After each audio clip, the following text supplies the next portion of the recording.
So this is Pam Electric Ghost to have Space Adaptation Syndrome on, right? Yes, sir. Hey, we got the whole band or just a couple of you guys?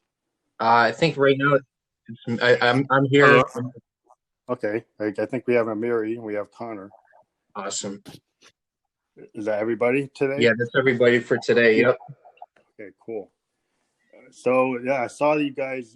This to let everybody know I'm Pam Electric Ghost, and we interview indie artists from around the world. We talked to you guys earlier this year, and you guys have a brand new single out, Pale Horses, and we're talking to you again. Awesome. We're looking forward to it. Yeah, so you guys are continuing the sound that we talked about before, where you've got this kind of hybrid experimental rock hip hop type of progressive sound. You can hear like King Crimson, you can hear like Tangerine Dream, and I hear a little Wilco, Radiohead, and then hip hop influences as well. So it's really cool to see you guys doing that, because that's kind of my vibe is really progressive electronic, but I like hip hop too. So I think it's cool to merge things together.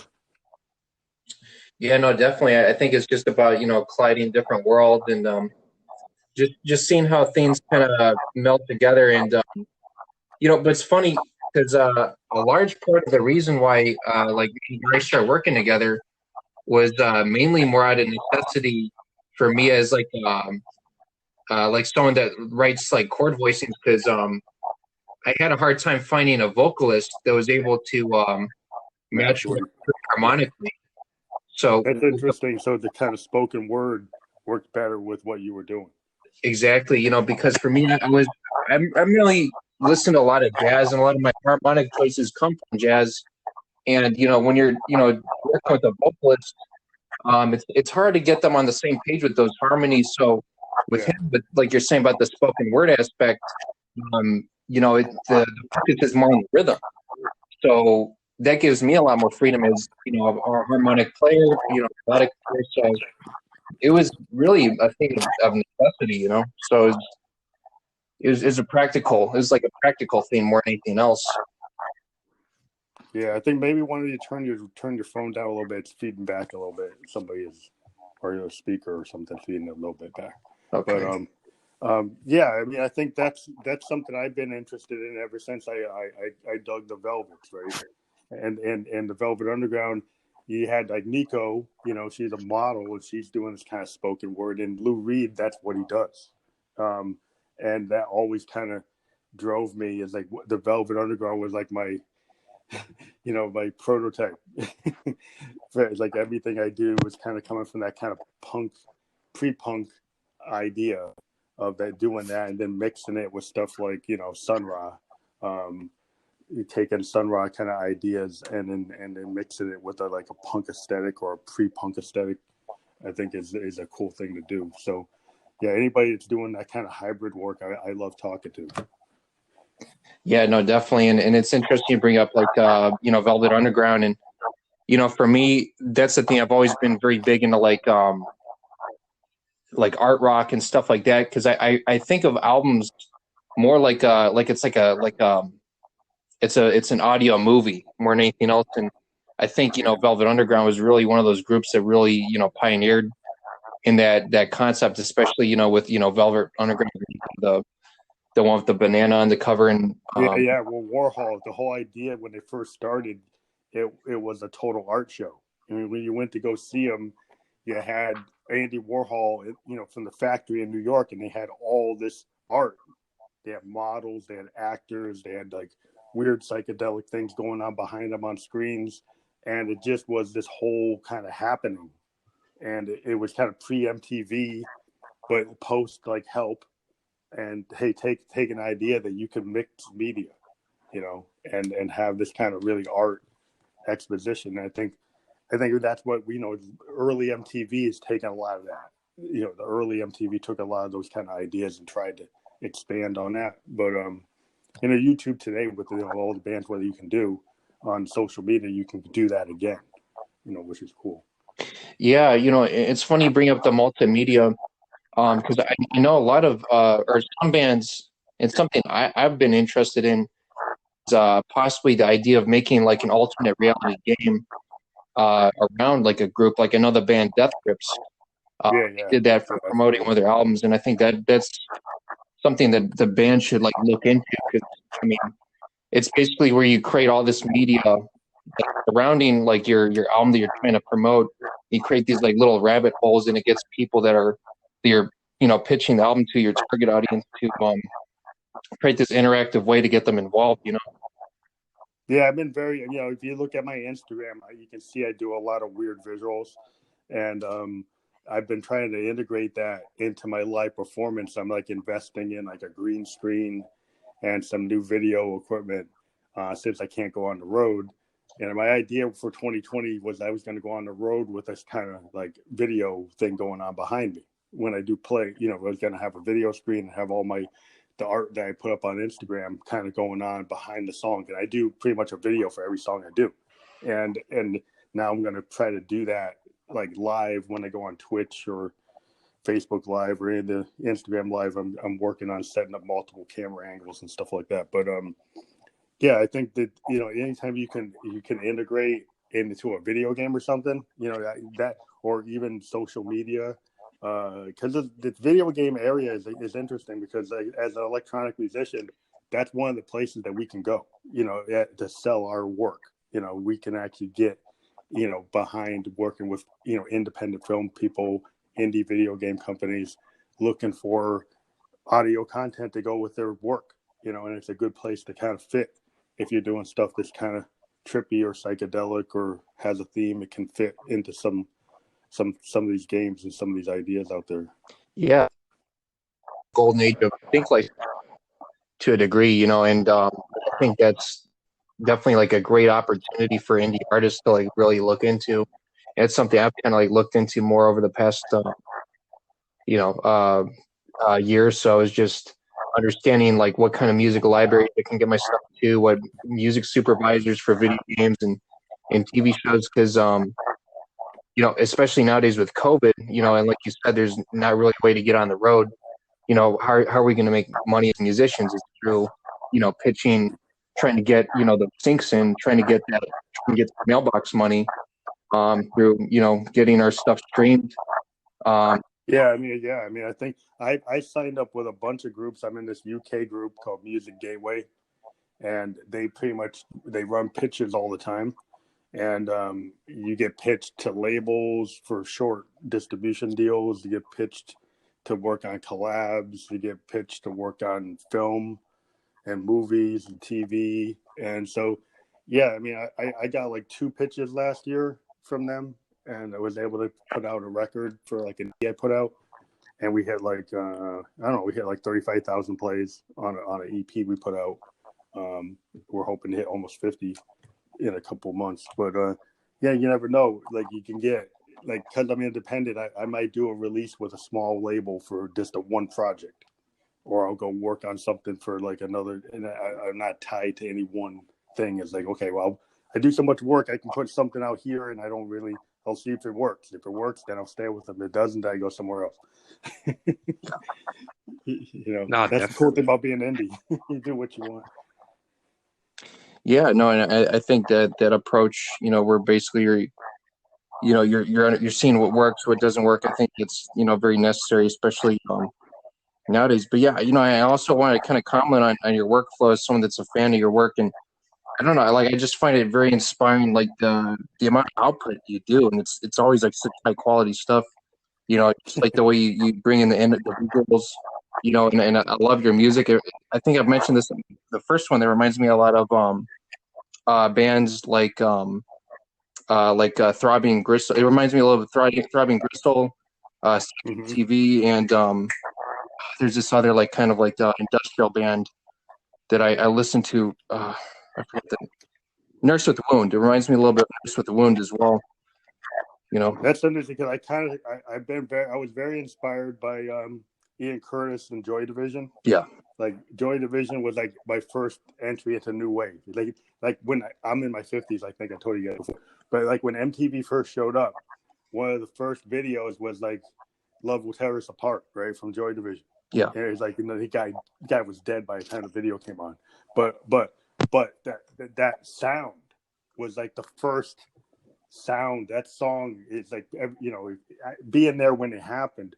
Later The Cure does that. Even New Order, the same band, does that type of sound. But that's the first time you hear something like that. And the way the synths are and the beat, it's this new romantic, the early new wave. Before Depeche Mode, before any of those bands, suddenly you had this sound, and I was like, wow. And that's totally different than what the Clash did. It's not what Sex Pistols did. It's not what the Ramones were doing. It's not what television was doing.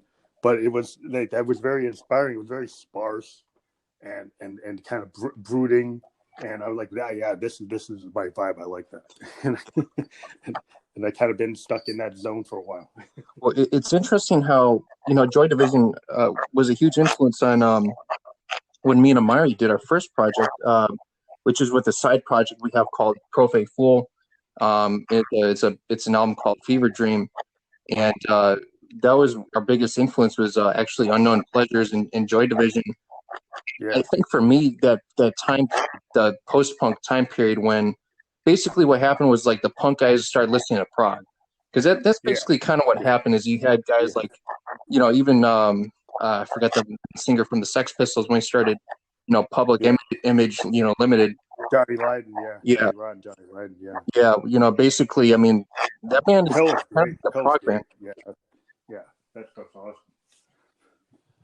Yeah, Public Image Limited. I had like Metal Box, which was like one of their first records. Yeah, and it's a big metal box. If you bought it on vinyl, he came in a box, and he had all this vinyl, and there's all these like new wave experiments, and he's like, wow, I didn't know Johnny was into that, because that first time I ever heard of him, he's in the Sex Pistols, and then suddenly Pill comes. I'm like, what's this? And it's like some guys who were punk were like, what the hell is that? That's not what I want. But I thought it was cool. Yeah. It was different. He's like, it was showing he was willing to go somewhere else. And I said, wow, that's pretty cool.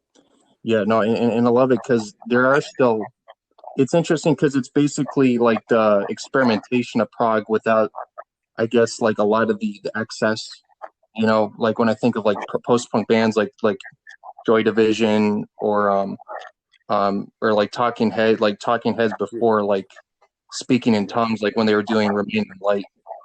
Yeah, really, that stuff was very progressive. I mean, it was very experimental. Yeah, reminded me of the Velvets. And the videos were like Warhol-like. And I'm like, wow, that's totally what I'm into. so I was like, when I saw the Talking Heads, I mean, they had been at CBGBs with all the other bands, but they were doing something totally different. But a lot of those bands at CBGBs, they weren't all the same. I mean, the Ramones and Talking Heads are very divergent. I mean, it's not the same at all. It's just interesting seeing what was coming out of there. It was really vibrant. I like that kind of scene where you could have bands that's different, and Blondie, CB, the Ramones, Talking Heads. You just had all this stuff that was like, wow, these people are just doing what they want, and it's really high quality. And that's kind of always inspired me, because I just have a home studio. I'm in my home studio, and I'm like, I'm with this. If you have a Moog, if you have a really good Roland, if you have these hardware synths like I have, and you know how to write, he was like, why not?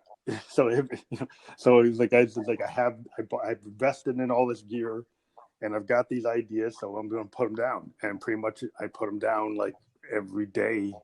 I put something down, and it happens that after you get like 50 years old and you're a musician, you hope that you got good. You hope you kind of built an idea of what you want to do, and you get good at it because you've just been doing it so long.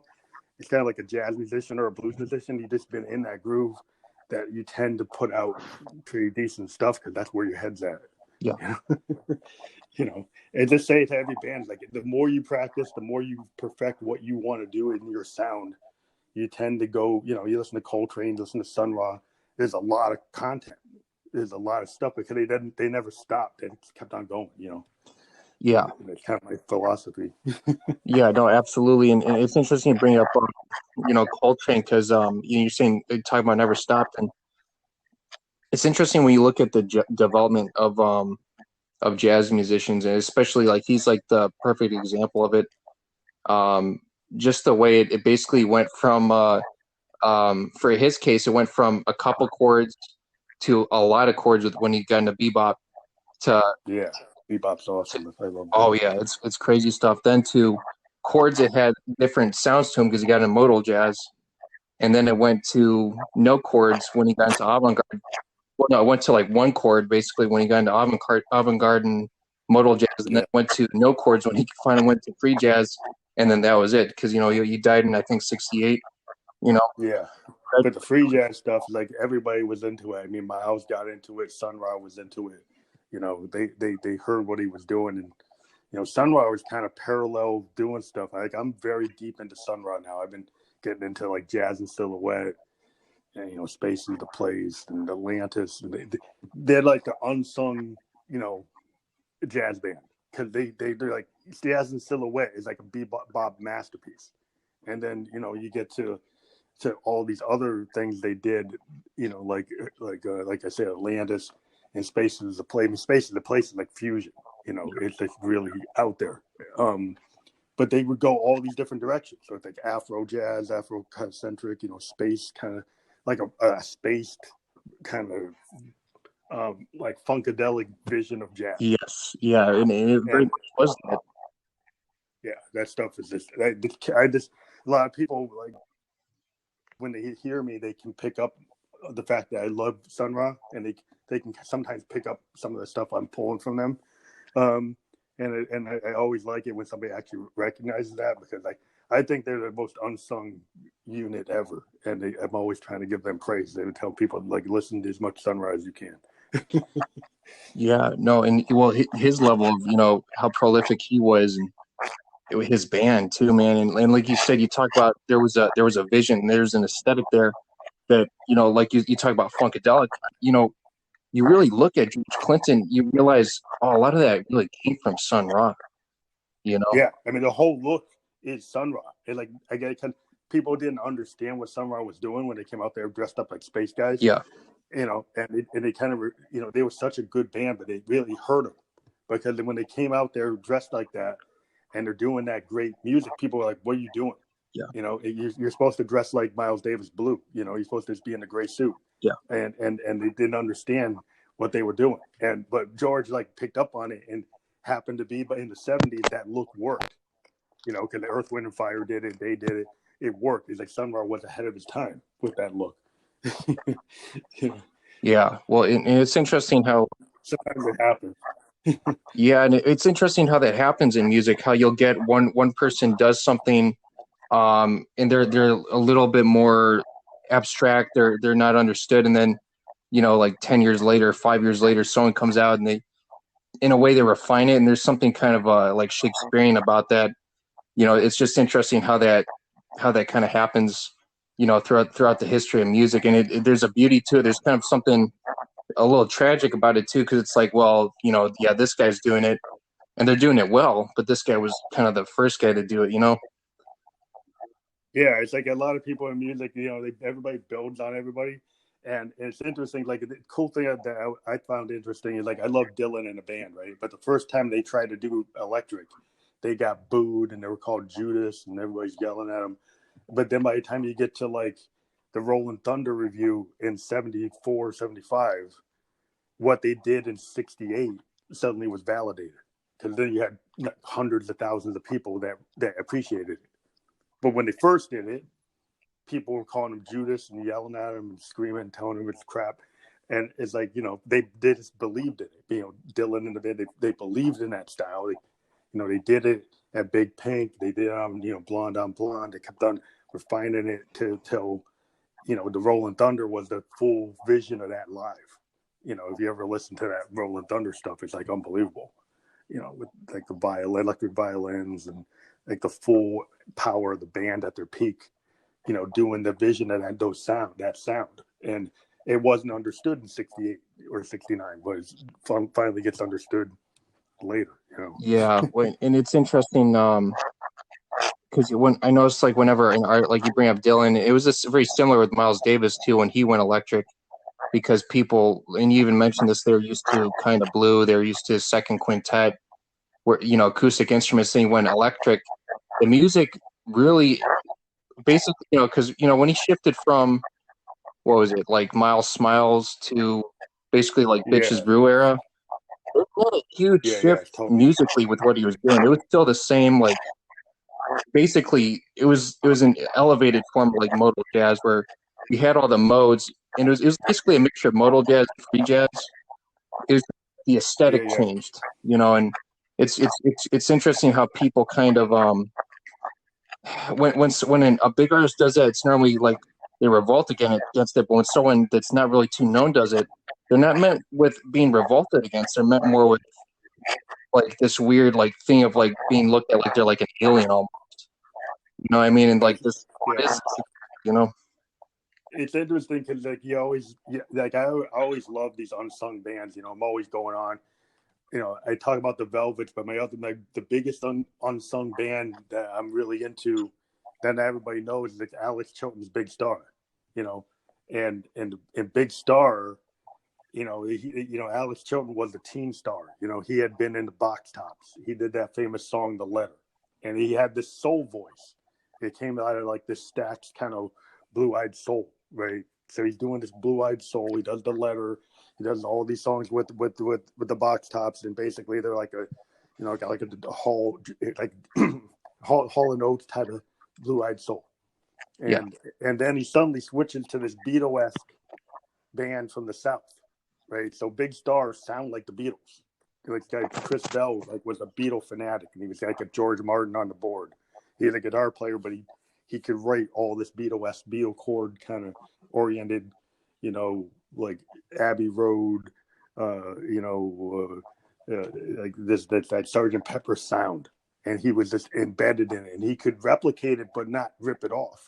And Big Star's first 3 records are just like an American version of the Beatles, and they're not well known, but the people that knew them, they got like bands like the Replacements name checked them, Counting Crows name checked them.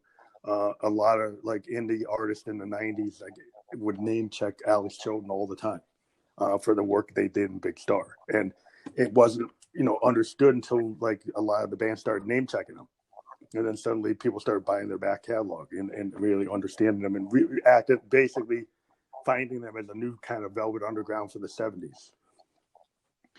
Yeah, and there's something that I love about that process of basically the artist that the artist.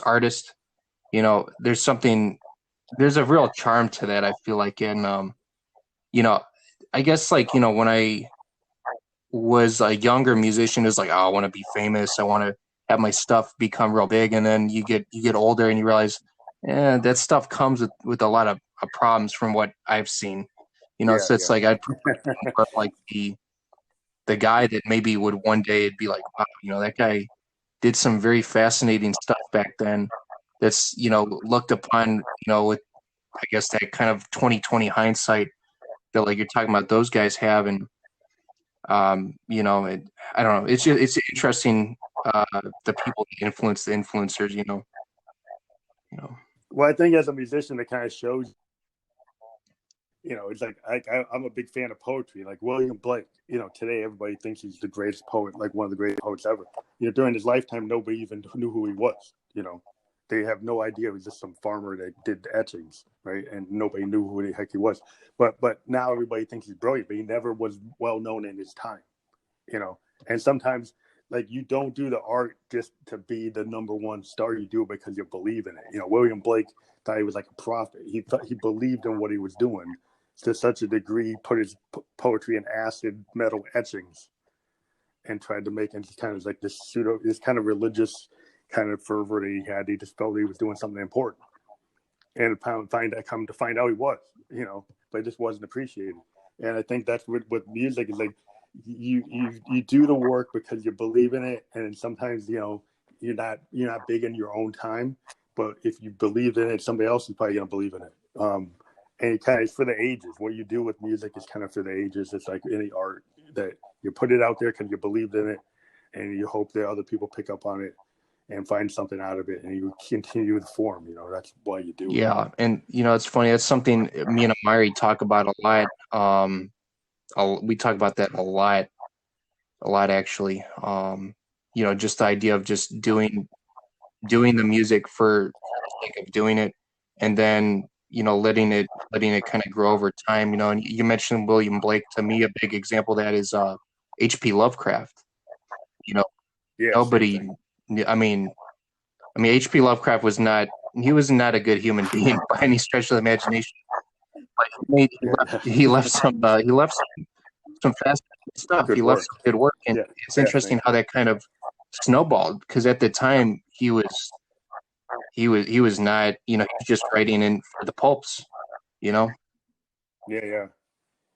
Yeah, Yeah, you know, definitely. like 'Cause you we kind of look at it as yeah, like I try to look at it as like a butterfly effect because like when you put something out, you never know how it's gonna affect like any individual person. Like you don't know what you put out can inspire someone to create something, you know? So it's just about like yeah, finding people who can just gravitate to what you're doing because you know, you can't see in the future. Like a lot of artists, like you were bringing up, you know, who may not have been recognized in their time, they left like a crazy mark on the genre as a whole, even if it wasn't in their lifespan. And that's like kind of beautiful.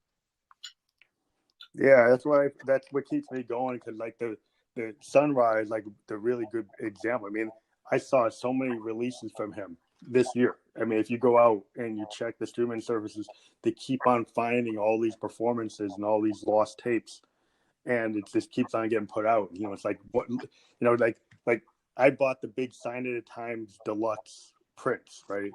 And it's got like 8 hours. It's 8 hours of Sign of the Times work, right? Because Prince was so crazy in terms of like his output. So for Sign of the Times, he had like 8 hours worth of music.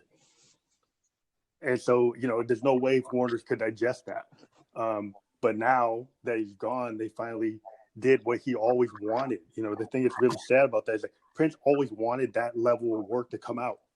They just wouldn't do it. And now that he's gone, now the record company does it. Yeah.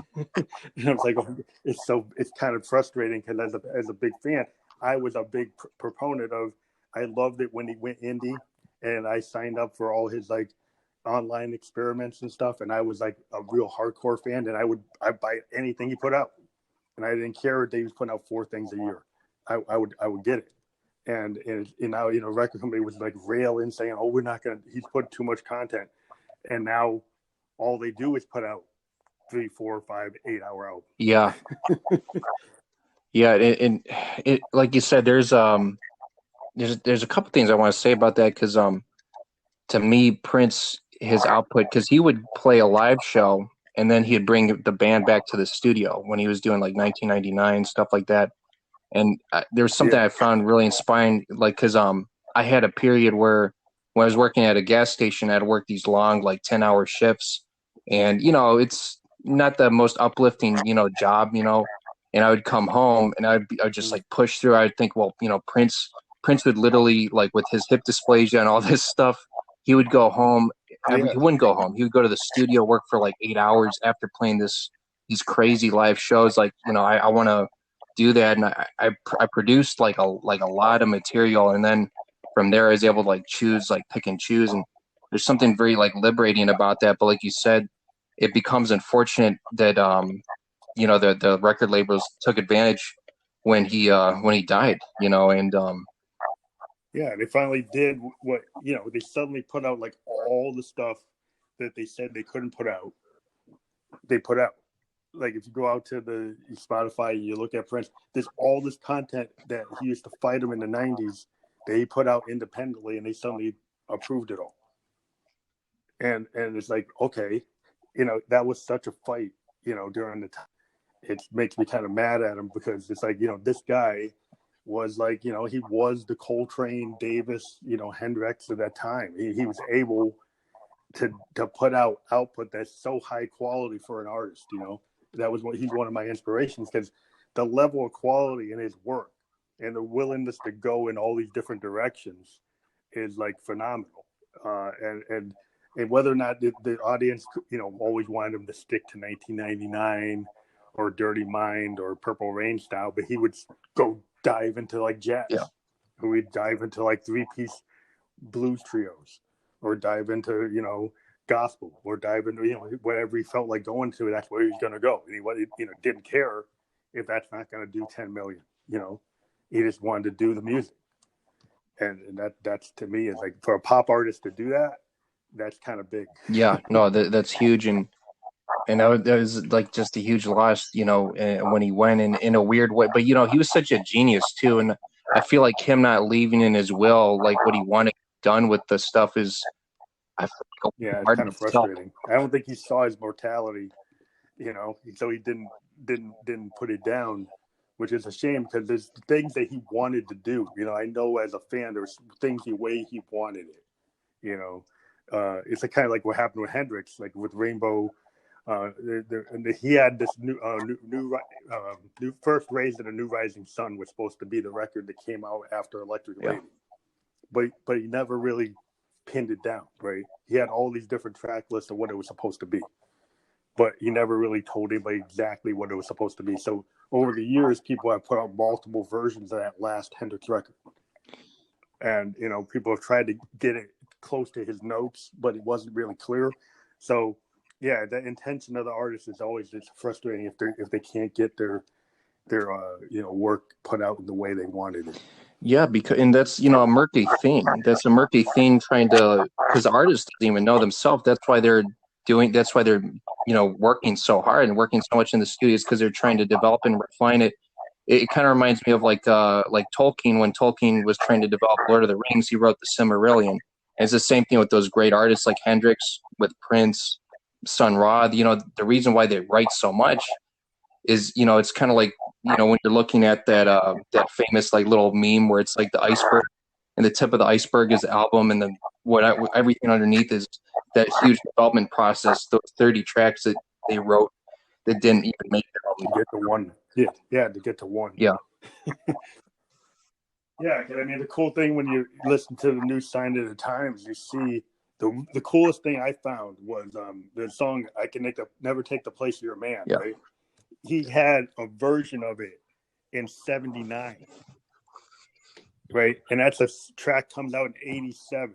But there's a kind of new wave, kind of guitar focused, kind of post punk version of it with him on the drums, him on the bass, just him on the guitar, and it's not. You can hear that it's the same song, but the '87 version has an interlude that's like a Zeppelin interlude, and it's got like it's been refined. The drum beat's been refined. It's just, but it's like he had that idea in '79. Yeah, and then he puts it out in '87. Sometimes he would hold on to things, and the cool thing, like looking at his archives, that he had like a New Power Generation song for that New Power Generation band. He had a version of one of their title tracks of their kind of that big band sound. He had that during 1999 sessions. So he would have previews of styles that he never even showed the public in his back pocket, and he would sit on it. Yes, yeah. Until he felt like it was like the right time to put it out. Yes, yeah. I love that. I love that. I didn't know that. I really didn't know that he would like write these alternate genre versions of the songs. I love that. There's something that's crazy. That's very honest. Yeah, well, that shows you like when you have when you have an artist that can actually create a genre, and they recognize that they actually have something that doesn't fit what they're doing now, right? And it's not going to fit what they're currently putting out, but it's good, so they'll put it in the can. And then when they get maybe to a point where they want to dive into that more, then they dive into it more. And you know, it's interesting when you see a guy that when he was, if you look at him, when he hit 79, he's very young. And he had the structure of that song. And, you know, Sign of the Times is considered like his masterpiece, but he has that very early in his career, before he even had 1999, before he had Dirty Mind, before he had Purple Rain. He had that structure of that song, which is pretty close to what that '87 version is. And that just shows you, you know, how brilliant an artist he was, you know. And he did it all by himself. There was no producer. There was nobody else. It was just all him. Yeah. Well, he was ahead of his own time in a way, you know. Yeah. That reminds me of D'Angelo, who is very notorious for holding things. Like, you know, like you look at Black Messiah, From what I understand, the album was like pretty much done. Like in Yeah, he held it for a long time. Yeah, he held that for a long time. Yeah, I really can't wait for him to. And he's kind of a Prince disciple in his own right, to a large degree, and he refines his stuff. Yeah, like Frank Ocean. Yeah, it's like Frank Ocean. He holds on to stuff for long periods of time. Too. Yes, I mean, he'll put out little things here and there, but like he hasn't put out a sequel to Blonde. Channel Orange was like, that's like a Prince level album. Yeah. And then Blonde, is the same type of thing. In R&B, you got an artist that's like D'Angelo, doing that level of work. Yeah.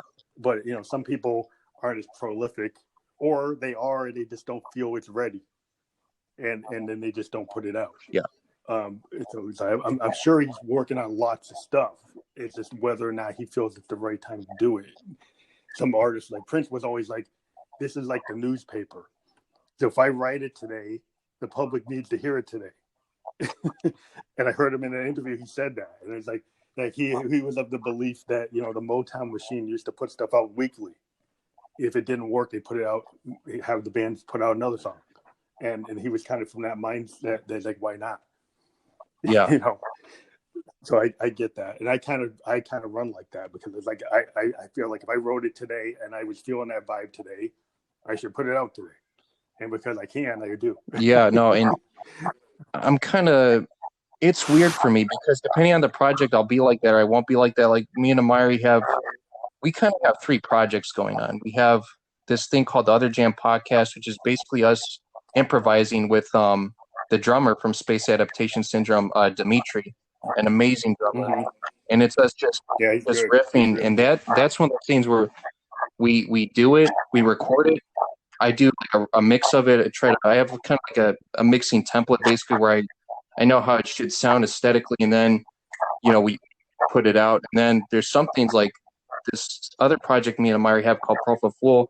We sat on that album for about 1.5 years, and the writing of that album was very strange, because we wrote it. The album kind of wrote itself, but we didn't know what the hell it was about. All of a sudden, 2020 happened, and we were like, "Oh, this album is kind of like 2020." That makes sense. So, do you want to talk about that a little bit? Yeah. Did you want to talk about it? Yeah, it was an interesting process, like making that album.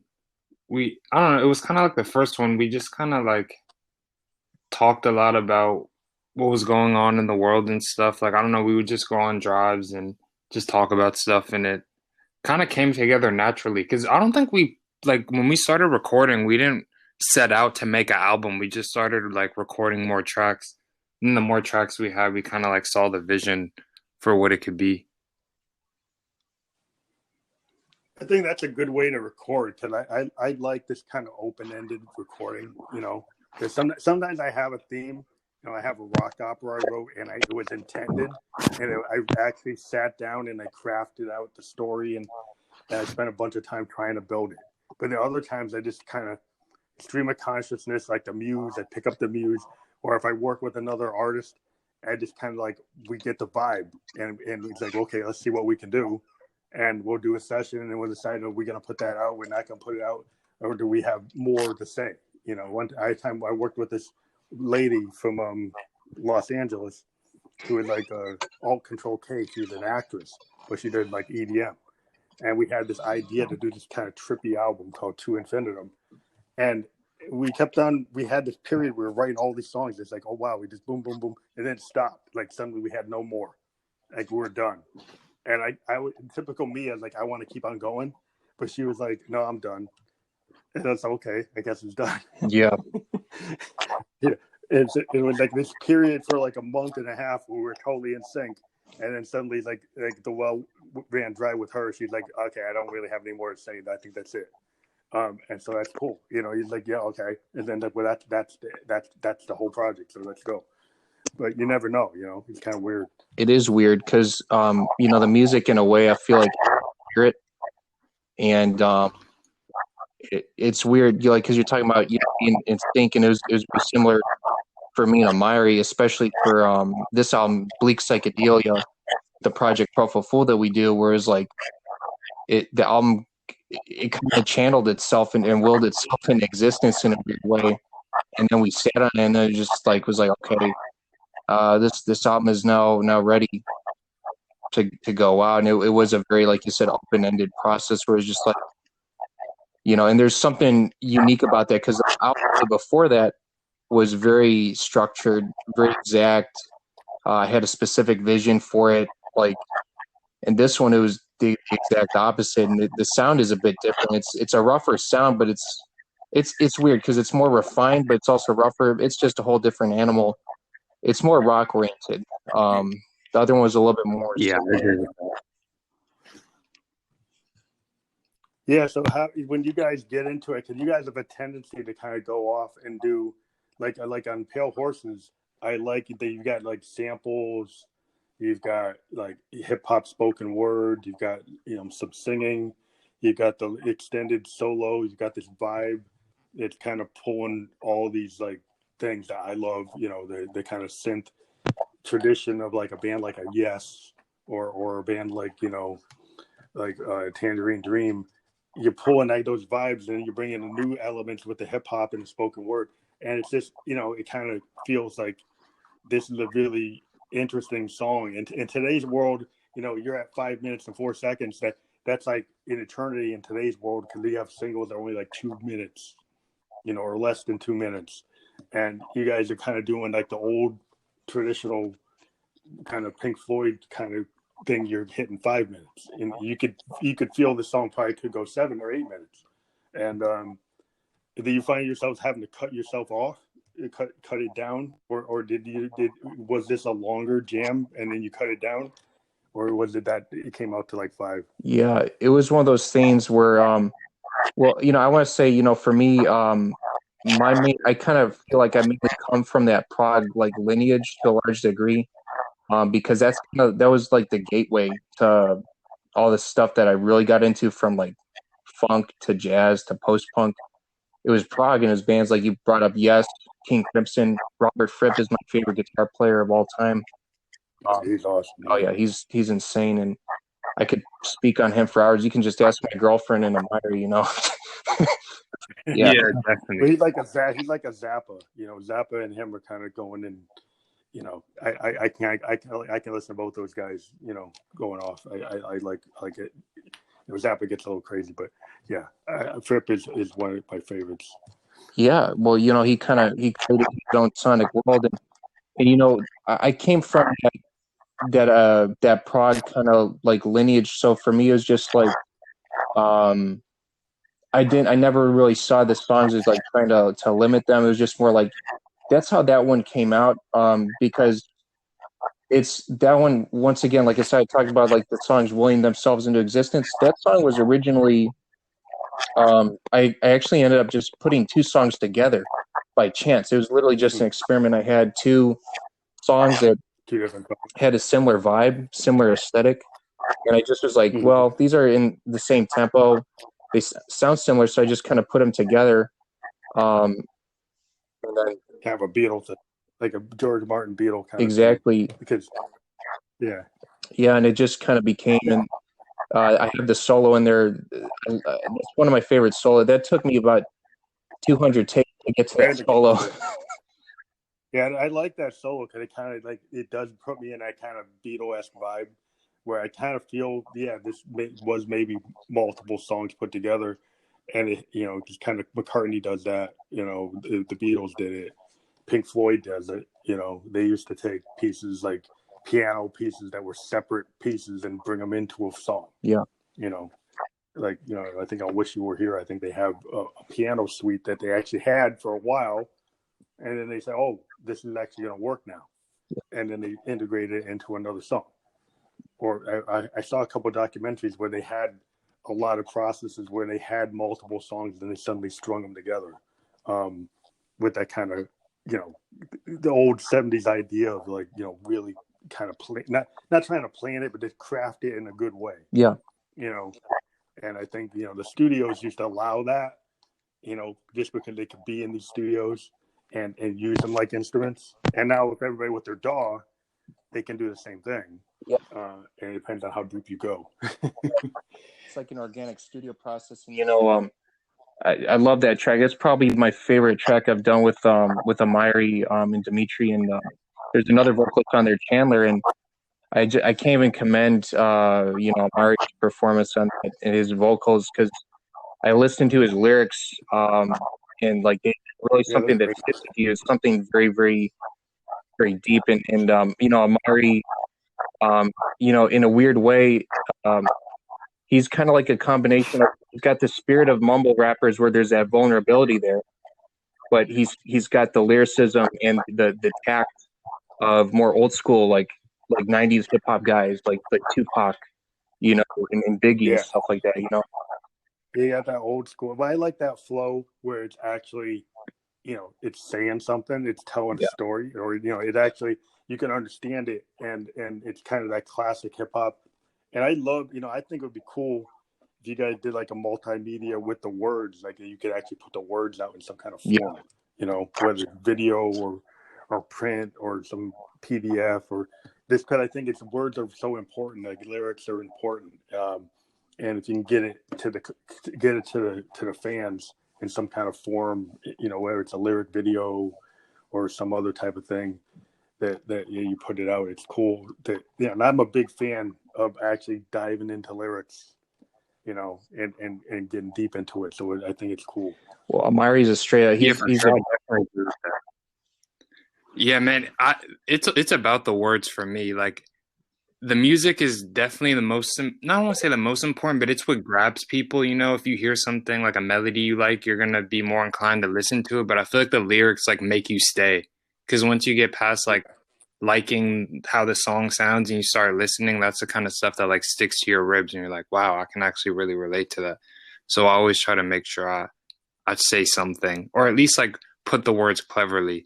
Because that's like what made me love hip hop, was just like how they put words together. It was like really like. Well, hip hop to me is like, what Dylan did to rock was make it literate, and rap does that with music. Like hip hop brings that kind of Dylan-esque command of words. Great hip hop is like reading a novel. Yeah, exactly. Like reading a short story. It's very well put together. It's like, when you get people who don't understand it and they say, what's that? It's like, you need to like look at it like poetry. You need to look at it like Harlem Renaissance, like Dunbar. It's very detailed. It's art, and the people who don't understand it, lyrics have always been art. And it's just a different form of it. To me, it kind of has a lot of history in the Harlem Renaissance and the great Harlem Renaissance poets like Dunbar. That is the nature of that kind of form, and it's important, and it's always told the story from the bluesmen who used to tell the stories, to the modern rappers and hip hop artists to tell stories. It's part of like this whole kind of oral history that we like to do. Definitely. Yeah, and like it's an oral history. It's almost like I don't know, like when I hear like Amari's lyrics, there's a real philosophical quality to it, that I feel is kind of nobody really does it. Like there's one line, I know Amari's on the line with this, a line that I love so much. It's in one song we wrote called Interesting Times, and the line is basically, Father Time's orphan child cursed to a finite mind, in space and time seeking solace. In the land of the lawless, I didn't know that I could cause all this. The facade that I used to call God left my conscience gone and my soul scarred. Who the hell's writing that right now? In rock, in hip hop, in classical music, who the hell's writing that? Nobody's writing that. It's well, that's the thing. Was I like the fact that I talk to indie artists like you guys, and that's the reason that I don't try to take it to another tier. I've had opportunities to talk to people at higher tier, artists, but they kind of bore me because I don't see innovation in that part of the genre. Right? There's a lot of like replication. Yeah, and there's a lot of instincts to try to make money, and exactly. I'm looking at more the artistic intention. And to me, if I see somebody that doesn't have a big fan base, but they're doing something really interesting, I'm more interested in talking to them. you know, than somebody that's got like 1 million followers or whatever. It's like, I don't care as much about that unless they do something I really like. And so this is kind of my choice to talk to people is kind of based on my musical taste. It's like, okay, I want to push the things I like. Yeah, no, And you guys are part of and that. that means a lot, man. Like honestly, you know, that means a lot. You know, just like shedding the spotlight on people that are like just, you know, motivated on it for the craft. You know, because, you know, we're trying to capture. I mean, as cliche as, you know, arrogant as this might sound, we really are just trying to just capture our soul. It's something, as a line that Amiri always does when he's freestyling. We're just trying to spit our soul through the wire, you know. So For sure, bro. It's about making them feel you. Because I just think of like all the music I listened to that had an effect on me that kind of like changed my life. And then I don't know, it's just dope hearing someone who shares the same sentiments that you think. I don't know, like everyone wants to kind of feel understood. So I feel like when you put your raw emotions out there, it could really like help people. And you may not even know it, you know what I'm saying? So that's definitely. Yeah, I think it's like any writer. If you write a novel or you write your big idea, it's because you're trying to put something across. You want, you know, everybody as an artist feels, you know, something. And I think as creatives, we're able to take those feelings and turn it into art. And most likely we're going to have feelings that other people have, but they don't know how to express it. So as a creative person, you express it with art or music or acting, and then you're able to get people to key in on it. And I think that's what our talent as musicians is, to get people to kind of to pick up on something that's inside of them that we actually triggered because we feel the same type of things, you know. And I think that's what's the great thing about music is it's not just all about making money or making beats. It's about the feeling and how you get other people to feel those feelings, you know. yeah, well, you know, me and Amari talk about this a lot. But we want to be more like a shaman, like an oracle, or like a soothsayer than we do like a pop artist. And like what you're talking about, like trying to you know, articulate an emotion that a lot of people are feeling, but they like, you know, necessarily have the resources to feel, or they're not willing to be honest enough about those feelings, or like you said, they're motivated by, you know, commerciality or money. You know, and I think the best artists are people that are not concerned with, are more concerned with being like a shaman of sorts than they are with someone that's trying to. Yeah, I mean, like Bob Marley, he just felt reggae. He created an art form, and it happened to be that he was on the kind of train where people picked up on it, you know.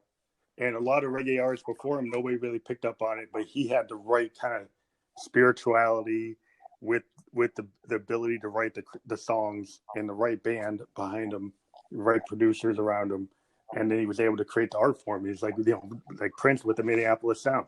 He actually, you know, rare time that you have an advanced artist actually is understood in his time. Yeah. And you get like a Marley, you get like a Prince, because they're understood in their time, and that doesn't always happen. And when it does happen, it's cool as hell, you know. It's like that is like the validation of the art form, that you can actually have a high quality artist that's actually doing innovation and happens to pick up on the public picks up on it. You know, that's doesn't always happen. You know, Yeah. you're always waiting for it to happen. But you know, it's kind of like when that happens, it's so great because it feels really authentic when you're with, you know, people that are in that kind of crowd that support those type of artists. You know, something special is happening, and you're like, wow, this is like a great moment, you know. Yeah, well, it's like they're in touch with like the spirit of the times, you know, and there's a real, you know, power to that, you know. And I guess outside of music too, like you look at something like George Lucas, like each one of those types too that's able to do that, to have that has that knows exactly what needs to be heard and seen, you know, at the moment. Yeah, Star Wars it could have been just another B movie, but somehow in the 70s we were all kind of children of Star Trek. We were looking for the next kind of Star Trek, and he he picked up on something that, you know, no studios thought that was a big blockbuster. They thought it was a failure. It was just another B sci-fi movie, you know. And then how he picked up on the right vibe, and it's just, you know, kept on going till now. But you know, it's just that is just the great thing in art, that when everybody can like see something and recognize that something new is happening, and it's actually, you know, understood. And that it's frustrating when you're an artist and your audience doesn't understand you. Then you're like, okay, where am I going to go with this? But sometimes you just have to believe in yourself. You know, you find your audience. I think today what's cool, you know, is because, you know, the bad things about Spotify or the bad things about iTunes or Apple Music, you know, you don't get paid, and that's, you know, artists should get paid, but then you can reach, you know, I got people listen to The Ghost like all over the world that I could have never, you know, I'm in New Hampshire. How in the 70s, how the heck I would be in a pizza shop, you know, when I was, you know, playing in some like Greek pizza shop to like 30 kids, you know, 20 kids, that's it, you know. And then now I can actually reach, you know, hundreds of thousands of people, and it's like, wow, that's the cool thing, you know. You can get other opportunities like this podcast, and this, as an artist, you got to figure out ways to do stuff. This podcast has allowed me to get the Ghost message out, and maybe it takes away from me recording, but I still record all the time. But it allows me to talk to other artists, and that to me is one of the best things in music, is being able to talk to other musicians, because, you know, you learn from other artists. That's how you progress, you know. Yeah, and you know, I really love it as a platform too. It's a platform to like build like a network. You know, it's a platform, like you said, to communicate with other artists and share, you know, our experiences, and just see other people's creative process, how it compares to our own, and, you know, who are the people that influence them, and, you know, it's, yeah, exactly. It's all about learning. It's all about learning, sharing, you know, and growing, you know. Yeah, to be able to hear your new track, Pale Horses, like, because I have this network of all these artists I talk to, every week I get to hear all different types of music. You know, one day I might be talking to a hip hop artist in London, or a punk artist from Berlin, or, you know, some guy in Nashville who's doing like, you know, like blues, and I'm able to jump all over the place, and it's cool for me because I'm always looking for new things to listen to, and it just, I'm able to find it, you know, by just finding new artists to talk to, and that's always been a great thing, because like, if you ever hit the wall as an artist, you listening to somebody else's music kind of opens you up, and you're like, wow, like, this is a different approach, and like now I can like, and I think we all kind of are representative of our heroes or reference points. You know, it comes out unconsciously or consciously. When you're a musician, who you dig ends up being part of your sound.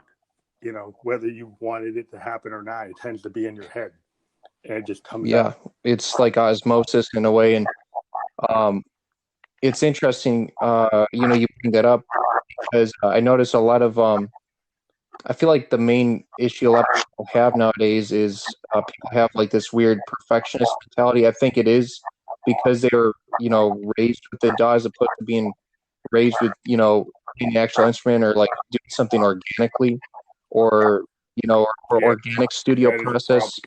So people have kind of had this weird stunted thing where it's hard for them to write, you know, because they have this desire to become perfect, or they want to be very close to their artist they grew up, or they want all the influences to come out perfectly. But the reality is that they have to learn to like let it flow out, and the things that they want to be heard, the best things that they want to be heard in every artist, those things will show themselves. You know, it's just about having, you know, faith in the process. You know.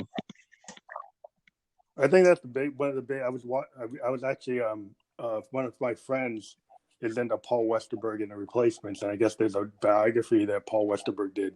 He's the lead singer, guitar player for the Replacements, like a post-punk band, and he was kind of railing about the DAW, and he said, you know, some of the greatest parts of our classic albums, like Tim and Pleased to Meet Me, And sorry, Mom, forgot to take out the trash. These are like replacements to classic albums. Was the fact that we weren't trying to be perfect. That the fact that we let like the bad notes come in, that we did the off-key changes, we didn't go back and fix it, because it's kind of like telling Keith Richards to clean up his rhythm guitar. The reason Keith Richards sounds like he does is because he's a little off, and that is what you want. And I don't know how many times I have to tell people, it's like, if you kind of play it like Richards, you're gonna feel more free. Don't try to get so caught up trying to be perfect. You got to try to be a little loose and kind of let it, like, feel it. And it's hard to tell somebody to feel it if they don't feel it. But if like a lot of, like, it's a kind of an African American tradition to kind of just like let the funk happen. Like James Brown, like his band's like, know what it is. You just feel it, just do it. And if I got to tell you the notes, then we might as well do the next song. Yeah. Because you kind of got to feel it. Yeah, no, I agree, and I think it's about just like you bring up like being loose and like letting things flow, and like you said, and embracing the funk. I think that's in a way become lost. Even with artists that claim to be like funk artists or like modern, like, I don't know. I just think that perfectionism. I think they're too much on the grid. If you get into Pro Tools and that's the way you write the song, I kind of like, okay, I'm gonna use the DAW to clean up my song. Maybe, or I might just use it to kind of master my song. But I am not gonna use it to write the song. Like, I write my songs using LFOs. Using analog filters or using random voltage. Like, I'd rather go and take my Moog grandmother and run a sample and hold random voltage to create a kind of haphazard beat, right? And just see where that goes by playing with my filters, and then some in the envelopes, and then seeing where that goes. And this is what I think a lot of people got to understand. Is like, when you use these analog synths or you use modular synths, that is actually will give you more clips or more beats than trying to kind of do it on the grid. No, I agree.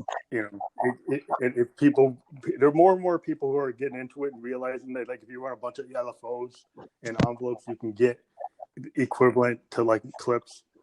You can create organic clips that nobody else will have, and then you don't have to worry about paying them because you just wrote it yourself. Yeah, exactly. Yeah. That's more freeing, or just playing it like freehand on my Moog. Playing a freehand bass line or a melody line on my Moog is going to feel more authentic than trying to do it on the grid. No, I agree, and it sounds better. It sounds more realistic, and it's kind of like that concept that everybody talks about nowadays, the uncanny valley. When I hear something that's very on the grid like that, it's like it's got that uncanny valley quality to it, where it's like realer than real. It's hard for me to, it's like it's like antiseptic to me. It's like if you go and you put it right on the BPM, you got everything running so clean.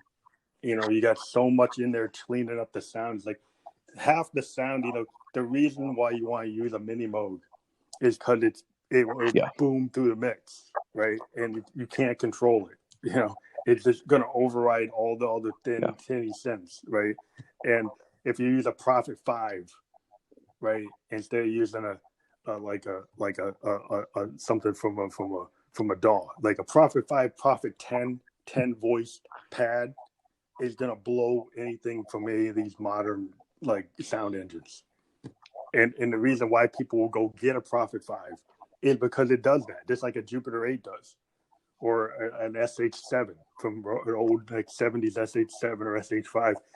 Those sounds, if you go listen to Pink Floyd or Genesis or any of those bands, the reason those sounds they cut through is because those analog synths are like Hammond organs. They just cut through. They're like Wurlitzers. You can't replace. Not at all. You can't replace it.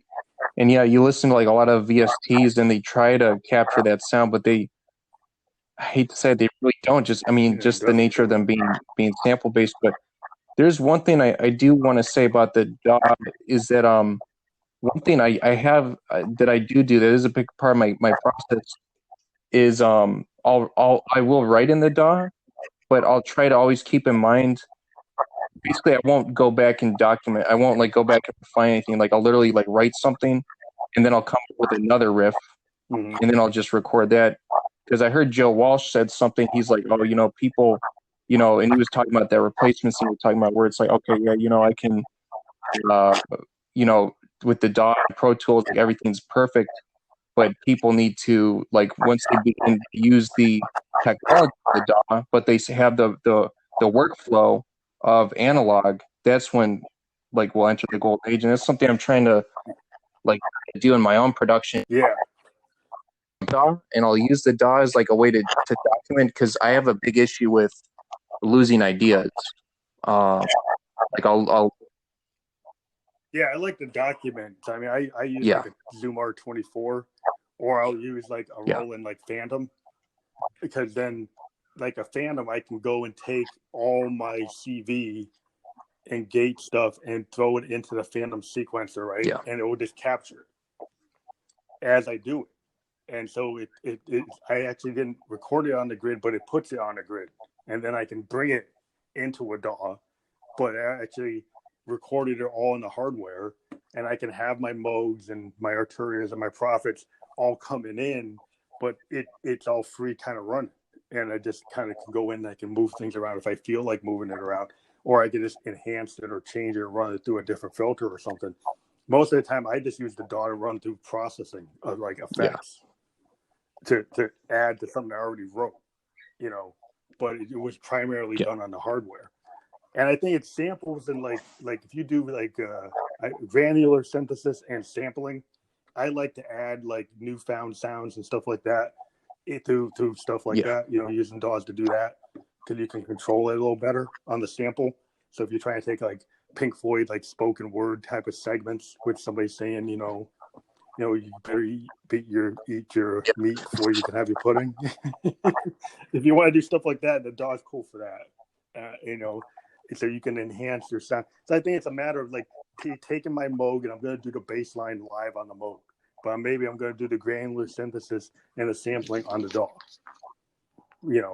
But I'm not going to do the piano on the DAW. I'm going to use my Yamaha piano and type and actually play that.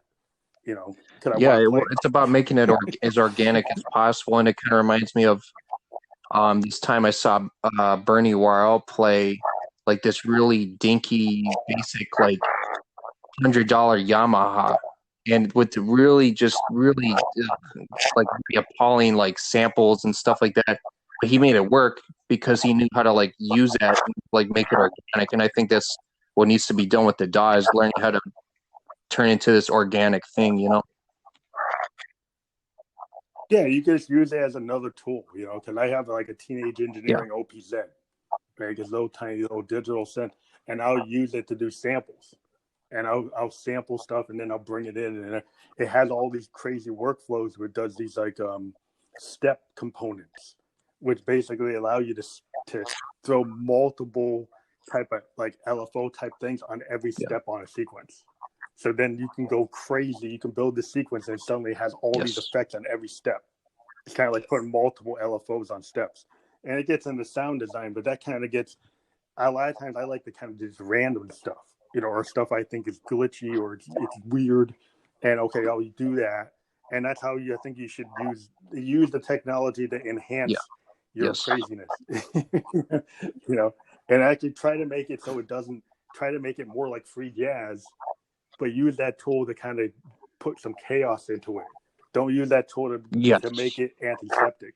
That's exactly it. And I feel like to a large degree the chaos is missing nowadays, or it's hard to find. I mean, there's still definitely some bands that are definitely like embracing the chaos.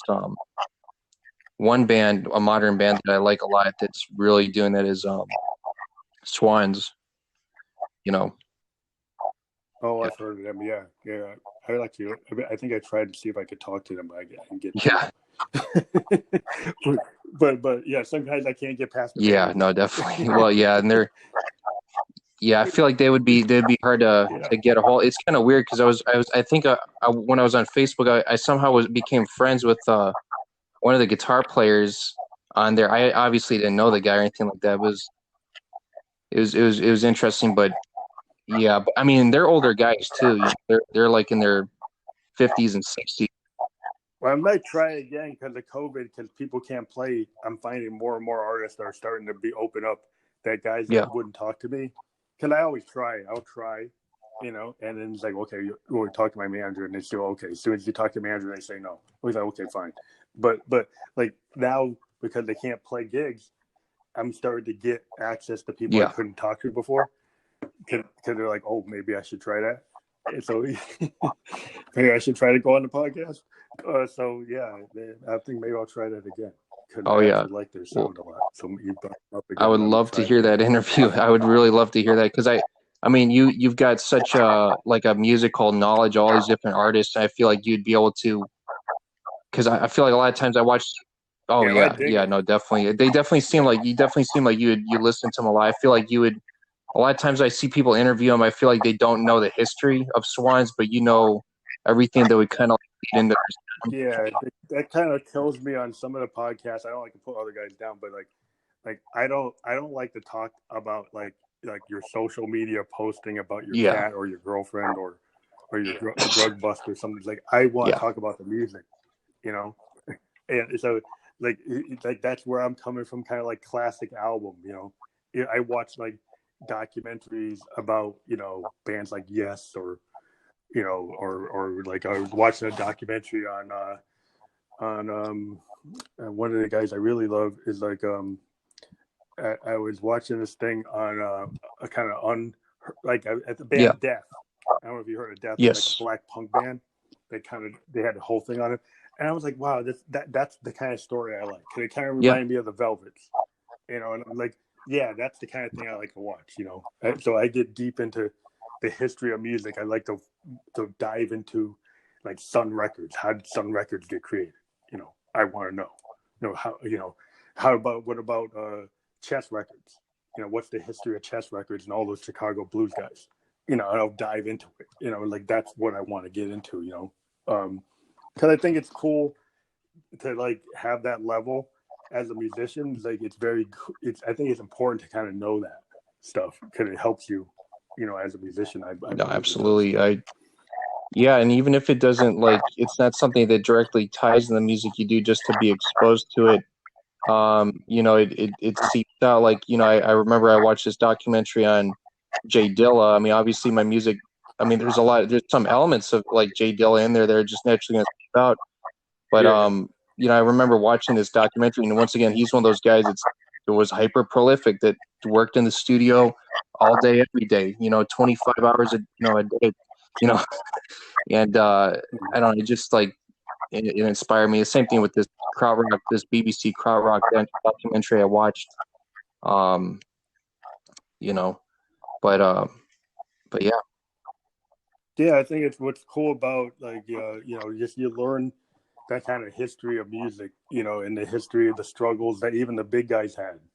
You know, I was watching this documentary on Hendrix, and they had this. Hendrix and the Animals had the same manager, and the guy was ripping them off. You know, he was like taking all the money. They were basically only getting their tour receipts, and he was taking all the money and throwing it into a like Caribbean dummy company. And like the Animals, they never got like any of their money.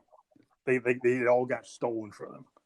And Hendrix basically same thing. Most of his real money got stolen from him before he died. You know, his father and his sister and his brother end up getting it after they fought the guys running management. But like even the big, you know, the Beatles got a really crappy deal.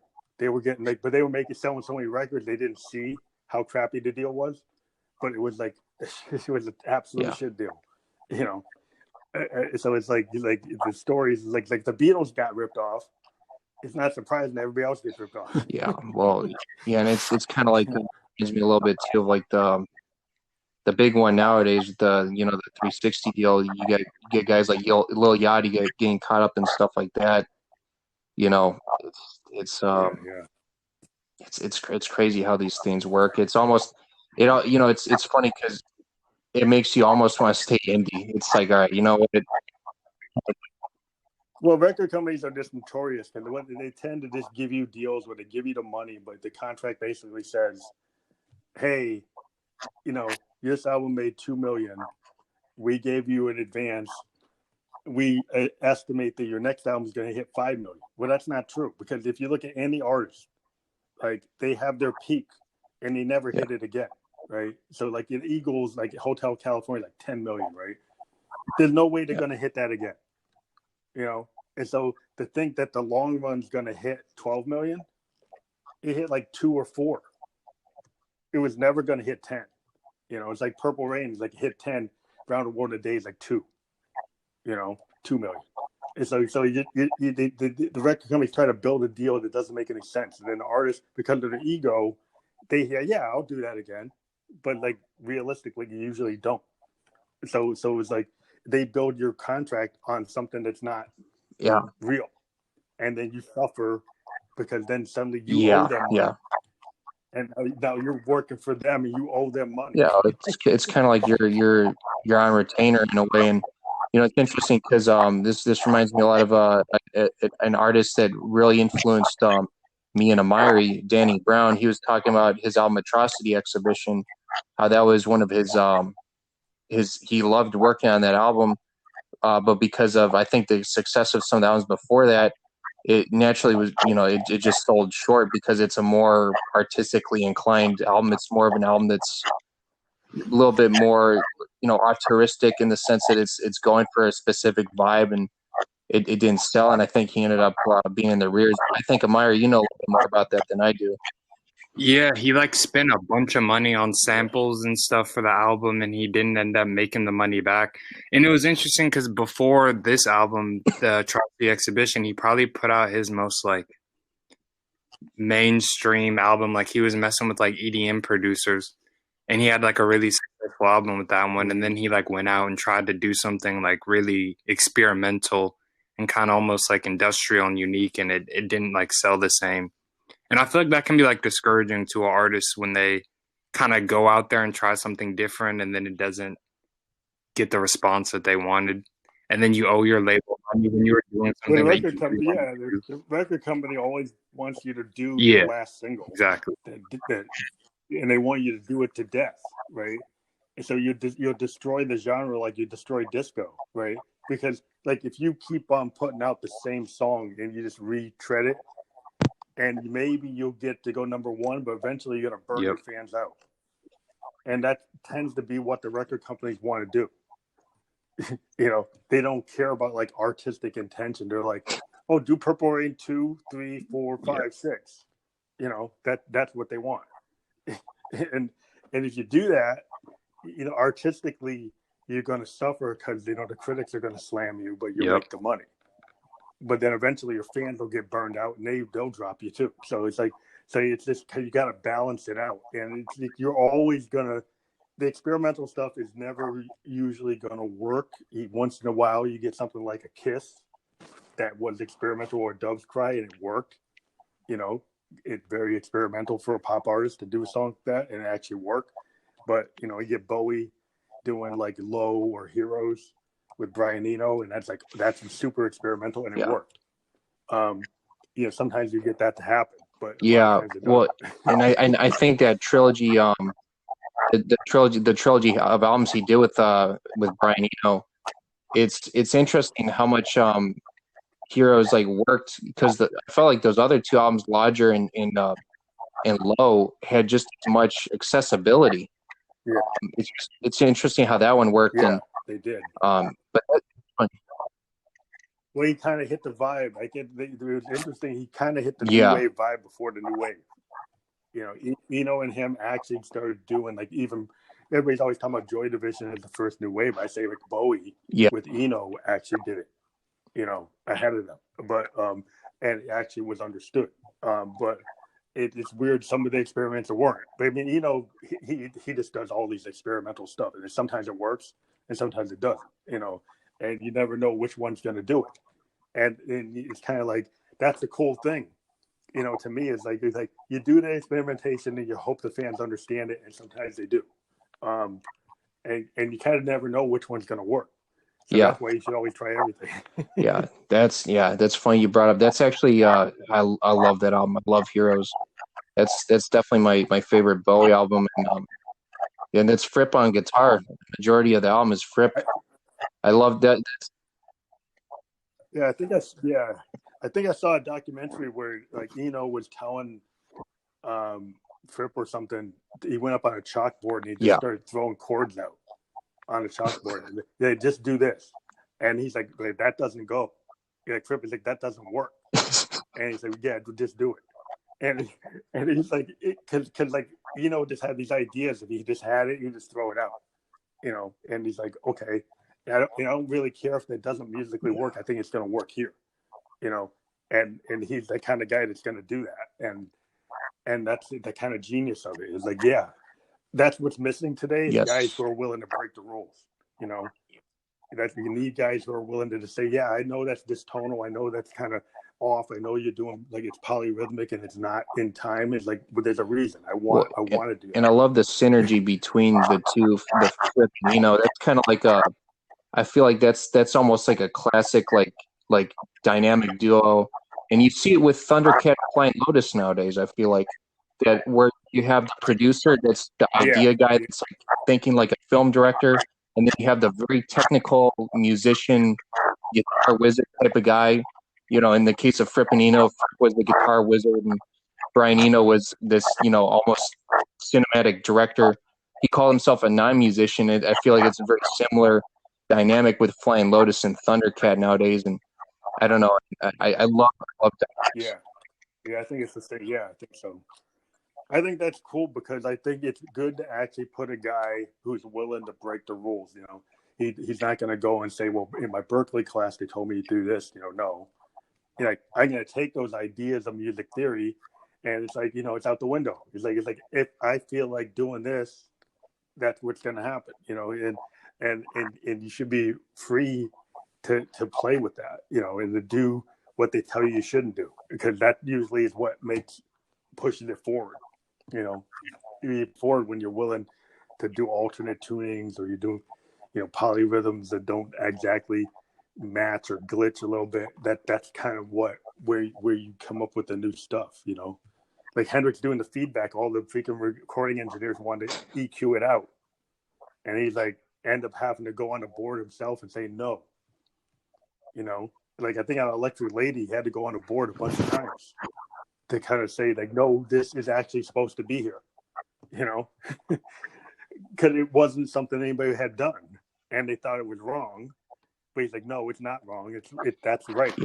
Well, it's crazy when you think about the school engineers when they started working as rock musicians. My grandfather was he was like an acoustical engineer in Chicago back in the 70s, and he took my dad, who's like a teenager at the time, to one of the conventions, and Tom Dowd was giving a presentation. He was like talking about picking up Clapton, and Clapton was playing this very, very, very loud amp, and he's doing it with like this ribbon mic. And he thought that was like so sacrilege, or I think it was Tom Dowd or someone like that. And it's just interesting how the old school engineers, like how they really had to deal with like this weird apocalypse of having to do with these really loud instruments, and how much they wanted to kind of reject a lot of it, That's what kind of happened to analog. My understanding is analog synths got EQ'd out of the mix because the recording engineers liked the DX7 because it didn't overwhelm the mix. So the Yamaha DX7 with its FM synthesis is not as loud. It doesn't override the mix. Where a Moog or a Profe or an Oberheim, they overwhelm the mix like a Hammond B3, and that's actually a good point. That was the point. It did, and it was part of the sound, and people wanted to intend it to do that. And then when you take that away, you go with the digital synths, like the D50s and the DX7. Not that they're bad, but they kind of weakened the sound of synthesizers, and that's why there's been a revolt to go back to the VCOs. Don't use the digital oscillators. Use the voltage controlled oscillators, which are the ones that actually give you the power. Yeah, no, that's fascinating, and something I've run across a lot is the mixing engineer wanting to, in a way, basically sterilize the work, you know. Or, yeah, yeah, and it can be real tragic, and that's kind of a large degree why I mix my own stuff, which is very dangerous. It can be like giving yourself a haircut, of course. But yeah, I mean, because mixing is this art in itself. You just got to find a guy that kind of has yeah, your motif.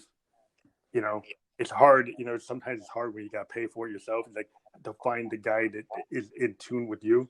You know, but it's an art. It's like a member of your band. If you find the guy that understands you and understands your sound, and then it doesn't destroy it, enhances it, that's always the thing you want. You know, you got to find that guy or girl that's going to do that. You know, absolutely.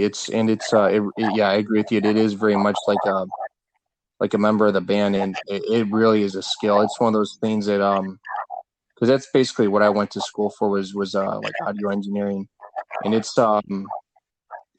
definitely its own skill, and it's interesting how it's changed me as a musician because to a degree, in a way, it's made me more focused as a musician. I've a little bit of like the I guess like the organic like quality because you know, mixing engineers, they're kind of like cinematographers in a way, you know. Okay, what's the light? It's not that it's calculated, but it's like very like what is the final product going to be, you know? what's cool about they put the focus on it. They put the sheen on it, because if you get a really good mixing engineer, they can just totally rework what you did, and it's just magic. You know, when you get the right guy that kind of brings out the right parts at the right time, you know, and it puts the sheen on it, and they say, yeah, that makes the song. You know, I was watching a guy talking about Damn the Torpedoes and the mixing on Damn the Torpedoes, and it's like what they did. I guess they were using the Neve board, and that did it. That sound of Neve board is like it's on Rumors, you know, it's on Fleetwood Mac Rumors. It just is an awesome analog board. And then if you have a guy that knows what to do with it, you can just put the sheen on everything, you know. And it's just that stuff is just, I'm always looking for new stuff. Because that's the stuff that makes your sound. It's funny. Me and Amiri have been very lucky. We the school that we both went to, Valencia, they have an audio program at it's like a 2-year college. They have a great, fantastic audio program where they got a lot of really top-notch equipment. And they have 3 main boards there. They have an API, they have a Neve, and then they have an SSL. So they kind of like in a way like a holy trinity. Yeah, and the Neve, that's a fantastic board, especially for recording, because it's got this warmth to it that you can't. Yes. Yeah, it's like a Moog. It's like a Moog board. You know, it's like having a Prophet, or you know, like if you have a Prophet 5 or you have a Roland Jupiter, and you record it into a Neve, it's like the holy thing. It's like that's going to capture it the way the synth is built, right? But you throw that into something else, and you got to spend all your time trying to keep what you might lose, you know, and you don't seem to lose it with that. And that's what you want, you know. If you understand those instruments, you kind of don't want to lose the nature of the instrument. Yeah, no, absolutely. And I think that's the big deal is making sure that you know what the nature is, and Neve really has a magic way of capturing that. And I think what it is, you know, you bring up the analog sound is there's a natural like compression that goes on, so you're getting like upper order harmonic distortions that kind of bring this warmth to it. And it's the same thing with like, you know, really any analog gear. You know, you're just not going to get that recording into a DAW. You can recreate, you can get pretty close, but it's not the same. Yeah, it's nothing. Yeah. I mean, my analog gear is this something, you know, if I use like a digital Roland, and I'll do it for a piano, you know, I use a PCM sample piano or something. Yeah, and that you know, it's hard to get an analog piano. You can't really get it. On they're not really designed for it. You have to use like systems that are using PCM or samples to do the piano. But the Roland virtual piano is pretty cool. It gets pretty close. So there's certain sounds that with analogs, like it's really like that Moog bass, or the Prophet 5 or 10 pad. There's no like the Prophet 5 just got re-released, and it's just been re-put out. The Dave Smith actually has recreated the original design with the original chips, and they're selling for crazy money, but they're actually authentically fully analog signal path and the original design with the Curtis chips and everything, if anybody's into them. But it is nothing like if you listen to New Wave, those Prophet 5s and 10s are all over it. And it really is that sound. And if you, between that and the Jupiter, and the Oberheims, those are the synths that did it, And if you actually have one of those, you can sound like Joy Division. Yes. You can sound like New Order. For real. Yeah, and I know that was I think that was Bernie Worrells. Well, he was obviously known for the Mini Moog, with the yeah, but I think he was working at Prophet 5 when he was Talking Heads, wasn't he? Yeah. The Prophet 5 is just like a killer for pads. It's because it's a 5 voice. You do like an octave, and then you do a like you can do chords with the other hand or leads. But the 10 was a 10 voice, so you could actually do full finger chords on both hands. So it actually was a little bit better than the Jupiter. The Jupiter was like an 8 voice. The Prophet 5 is a 5 voice, so it's 5 fingers. 10 is a 10 voice, 10 fingers. Jupiter's like 8. And so once those synths, got past the mini mode of only being duophonic or monophonic, and you got to be able to do full chords. Even the Prophet's probably one of the first to actually do 5-fingered chords, or an octave and 3 fingers. But once you had the 10s and the Prophet 8s and stuff, it just opened up that sound. And when you start hearing chords, like analog chords, is what New Wave is really about, is being able to express those electronic sounds as chords. That's fascinating. Kind of like the Beatles. I never thought about it like that, but that makes more sense. That's kind of why it sounds that way. No, it's crazy. And it's crazy to think, looking back, that like literally like some of the classic synth sounds that we think of are monophonic. It's yeah, because they're so wide. A Moog monophonic can be so deep, it actually can take the space of three note chords. I can get like a mini Moog on 3 oscillators to basically on one note do a major chord. So that's why those synths actually worked during that time. And you have three oscillator chords off of one finger, and you could detune each oscillator, be a little bit off, so you basically had like a chord on one finger, and that's why it sounds so powerful.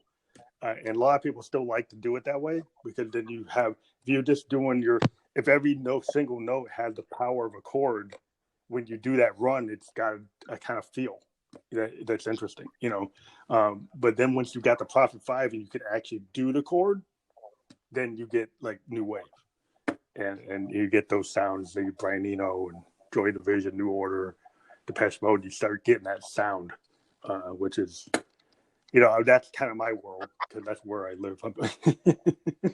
Yeah, no, definitely. Yeah, I think, just the power to like express things like harmonically as opposed to just simply, melodically it's a huge deal. And it's, I'm surprised more jazz guys didn't really grasp onto the Prophet 5. I mean, obviously, I'm sure Herbie Hancock did, but yeah, Hancock is probably the one that did. Hancock jumped on it. Sun Ra was using Moog modulars, and they were using mini Moogs. Like in '58, they actually got access to a modular Moog, like Moog 1, which is like a gigantic like wall Moog. And Sun Ra actually used it. I think they're the first jazz band to actually use a Moog as Sun Ra. But then Herbie's like known for using like Prophet 5s and Jupiters and CS80s and stuff like that. But yeah, he actually did a lot of cool work, Herbie's got a lot of cool work with like, you know, multiple like CS80s, the Yamaha super machine. Stevie Wonder used like CS80s and Dream Machines in their Yamaha sense, analog sense, and they like if you listen to songs in the key of life, it's all like Yamaha analog, pre DX7. Yeah. The big one he used was the Dream Machine. The Dream Machine's on like that's a great Saturn, song Saturn, and the Dream Machine is super powerful analog sound. Like when you hear that song, that's like, wow, what is that? But that's a full chord analog synth. Oh yeah, you know, and that's why it sounds that way. It doesn't sound real. It doesn't sound like a normal like violin. I did not know that. That's crazy. That's a fascinating song in context to the album because it's almost like a prog song. It's almost like a Genesis, like Stevie Wonder writing like a Genesis song. Yeah, well, he's using Genesis like machines. It's funny because you have a soul artist doing prog rock on the album. You know, he's doing all this stuff that Yes and Genesis were doing, but he does it with a little soul. But it's got classical, you know, orchestration. You know, the chords on Saturn are very classical kind of focused. It's kind of something that you think, like, you know, any of the guys in Yes or like, you know, the other bands at the time, Emerson, Lake and Palmer. It's kind of like that kind of thing, and you're like, wow. But yeah, it's really interesting because, but the crazy thing about the Dream Machine, man, it's like it was like a $200,000 synth in the 70s. So nobody has it. It's like there's hardly anybody has it. You know, Yes used to have it. He got one, but Stevie was able to get it because he had the money. But like not everybody could get it because it's a crazy machine. It's a 3-layered synth that's like fully polyphonic. It had like it had one keyboard that was an expressive keyboard that could move multiple directions. It could go side to side, up and down, and it would express itself by moving it all those different directions.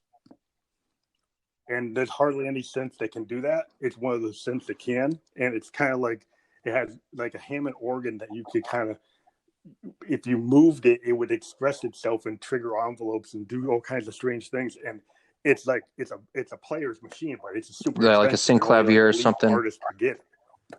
And like people have wanted Yamaha to kind of make a dumbed down version of it for years, and they never would. You know, because it's $200. Yeah, that's crazy. I've never heard about that synth, but yeah, no, that's crazy. Yeah, I'm definitely have to like look into that. I'm a kind of synth historian. There's some really awesome synths from the 70s and 60s that are just unbelievable in terms of what they can do, and people go looking for them just because there's nothing else. Like the CS80 was another one from Yamaha. That's like totally different than anything else out there. You know, you got like I said, you know, you get so many different classic models that don't exist anymore, and people kind of look for them like classic guitars. You know, because they're this certain sounds for these things that they just other machines don't do it, and you just gotta look for them. And you know, it's part of the sound, like the synthesis is like looking for that sound. You know, either you build it from scratch or you try to find the instrument. Well, it's kind of the same thing with I feel like a lot of like guitar technology. There's a lot of deep cut guitar technology from the 80s that people don't like. You know, going back to Fripp to a degree, he's kind of like he's very similar in the sense of like you're talking about Sun Ra or Bernie Worrell or Herbie Hancock, where he tried to really expand the tones of the guitar with the guitar synth, because a lot of the tones you hear on like Discipline are actually guitar synth, and it's interesting how there's and he had I think it was like a Roland GR500. Yeah, that thing's awesome. That thing was like not understood, but it can do like if you could ever find one, they're like unbelievable what they can do. They're just like I guess Genesis had one too, and they used it. Yeah, it was crazy, and the tracking technology too, because it's amazing how well those things tracked. Because with the guitar, obviously, it's not like a keyboard where you directly trigger the tone. It's like it has to actually like interpret that analog signal through the pickup. You know, it's somehow. He had like a DIN. He had like a DIN connection. Didn't have MIDI back then. They had Roland has this DIN thing. Before MIDI, they had this DIN connection that allowed you to connect things, and it actually worked. But it was super expensive, so not everybody got it. But the cool thing about Roland stuff is most of their stuff still works. Like if you go find some from that time, most of the stuff, if you go find used Rolands from the 70s, even the 60s, they still freaking work. I mean, you sometimes you might have to get them like cleaned up, but a lot of them will turn on. They will actually still work. That's how it should be. That's just like the, you know, if it's not broke, you know, don't fix it. And that's because the build quality on it is like that typical like high end Japanese stuff. It's just like the early Rolands are just so dead reliable. And that's like if I go to a gig, my Rolands are like my main choice because like you bring them on the road, they're like good, really, really roadworthy, and they don't like. But you gotta be careful with like the American sense. I love my Profe, I love my Moog, but Moogs and Profes are kind of sensitive to the road compared to like a Yamaha and a Roland. They're like dead reliable. Like they're not that fussy, and you can knock them around and they don't get messed up. But the American synths are more delicate, and you gotta be careful with them because like they totally crap out. I found a very similar thing with Roland guitar amps as well. Just, you know, a lot of people, they hear the players I'm interested in and they're like, oh, you're probably like into tube amps. And I'm like, actually, no, I prefer Roland solid state amps. Mainly just because of the practicality of them, but also how clean they are, how loud you can play and how clean they can stay. You know what I mean? Yeah, what's interesting because like one of my Roland keyboards actually has Boss stomp pedals built into it, right? So I actually have a kind of 10-year-old Roland, a Juno GI, and it actually has the Boss is actually a part of Roland. And so this particular synth had a bunch of supernatural guitar sounds from the guitar synth in it. So they actually put the guitar sounds in it, and then they put the pedals in it. So I have like 100 different types of stomp boxes in this synth. And it can actually, when I do my guitar sounds, it's actually running the supernatural like guitar synth sounds through these pedals. And then it uses supernatural modeling. So when I use my pitch bender wheel, I can trigger feedback. I can trigger like all kinds of interesting modulation that actually mimics real guitars. And I'm a kind of a frustrated guitar player. I never got to learn how to do it, but because I have this Roland, I'm able to do it on my set. Yeah, no, I mean it's crazy. And that's kind of my main feature of what I do as the Ghost is when I do live shows, people can't believe that it's actually not a guitar player. It's actually a Roland doing that. You know, I've heard some of your stuff. I'm like, I thought the same thing because honestly, I thought a lot of the stuff you had was like a guitar player that you had sampled or you had played it yourself. But damn, it's interesting seeing the process behind it. I love that stuff. Well, my brother picked up a guitar. When we were both going to be in a band, I was like 15. I picked up the guitar. I couldn't get it, and then I went and got a Roland at a pawn shop. I found like a Juno 106 that was like messed up, and then I'm kind of a hacker, and I kind of figured out how to fix it, and I found the parts and I fixed it, and then I was like, man, this is the coolest thing. But then I was like, every time I look at my brother and like he's playing the guitar, it's like I want to be able to jam those kind of hoop power chords. I'm like, how am I going to do that? And then I just kept on. I started buying stomp boxes and adding them to my synth, and I get like delay pedals and like fuzz tones and wah-wahs, and then like, wow, I can actually get this synth to mimic what my brother's doing on the guitar. And I just kept on trying to find synths that could do that, and I finally found this Juno GI that actually had the stomp boxes built in. And then I said, whoa, then I can just model all these boxes. And I started back working really hard to get it to work because, like, I love guitar, and I want it to be in my music, but I don't have a guitar player, so I got to do it myself. And so, that's how the story. No, I love hearing that. And, it's always fascinating how there's been some keyboard players that are really able to, that have fooled me. like, because that's my main instrument is guitar, and there's some keyboard players that really fooled me into thinking that what they're playing is a guitar.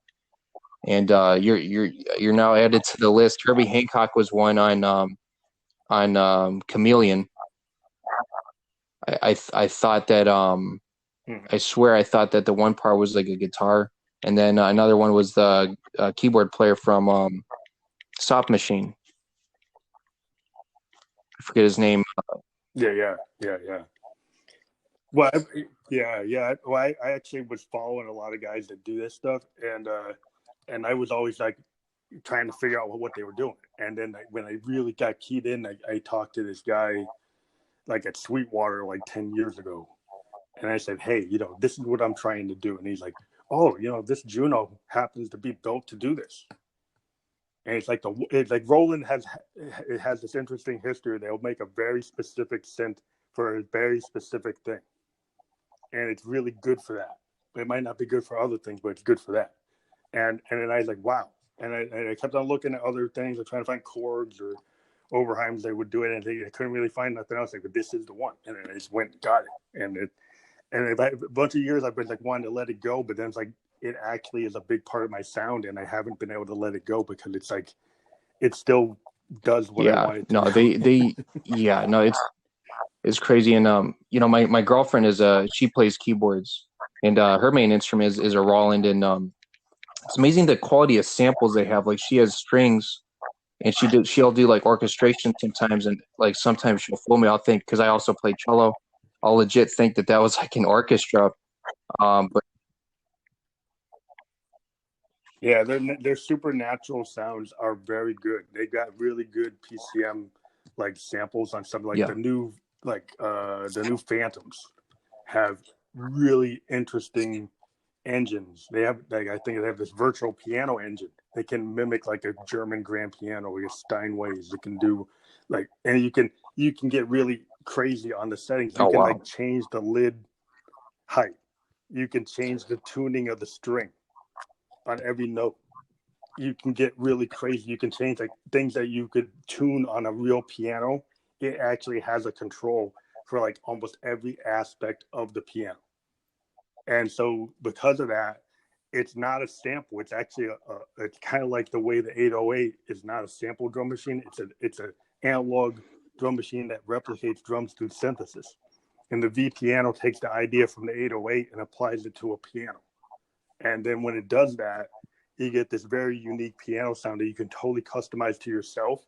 And it doesn't sound like anything else because it's actually like a subtractive synthesis piano that you totally kind of dial in. And then that's genius. That makes sense because, really when you break it down, it's the performance and the construction of any instrument. That's what really like defines it, and the fact that they're able to like break it down to a science. That's fascinating. That's really fascinating. That's the cool thing about synthesis is when you get into like additive synthesis or subtractive synthesis. Part of what I like is I don't just like to use the presets. I like to design the sound. And synthesizers, part of being a synthesizer player is not just being a keyboard player. Oh yeah. Is when you're a synthesizer player, you design the sound. So you actually don't just take the patch. I'm using patch 101. I actually built patch 101. And maybe I spent like 3 hours building patch 101. And that's part of my song is I actually spent all that time actually designing that pad or that patch because I wanted to have a unique sound for my song, and that's like the art of synthesis. Is that's what I try to get kids into when I'm like, teaching kids about like music. Yes. Is the sound. Yeah, no, I agree. And it's similar for me as a guitar player. I used to be a very pedal heavy guitar player, and for me, I would like spend hours, and I did get into sound synthesis. I really got into it. I even bought like an analog synth, and I took like a class that basically was like basically like a synthesis class, and I tried to apply that. So you're doing the whole subtractive method, and you learn from that. Exactly, and I try to like apply that to like how when I would design my board, for my guitar playing stuff like that, and it's really fascinating stuff. And for me, I try to think like a sound designer as well on guitar. you know, and you know, Fripp he thought that way. Yeah, he's like Fripp is like that. Yeah, I can see why you like Fripp, because that's his whole head's in that kind of space. You know, he was like a sound designer on the guitar. Like he has a lot. He's the same thing as like any of the like great synthesis. Yeah, you know, he's doing the same kind of things that like Bernie Worrell was doing, that Sun Ra was doing, that you know, I always get it, like the Yes, everybody knows his name. You know who I'm talking about. I always slip his name again, but everybody knows him. Yeah, with like Tony. Rick Wakeman. I shouldn't forget his name. Rick Wakeman's a funny ass dude. Yeah, Rick Wakeman.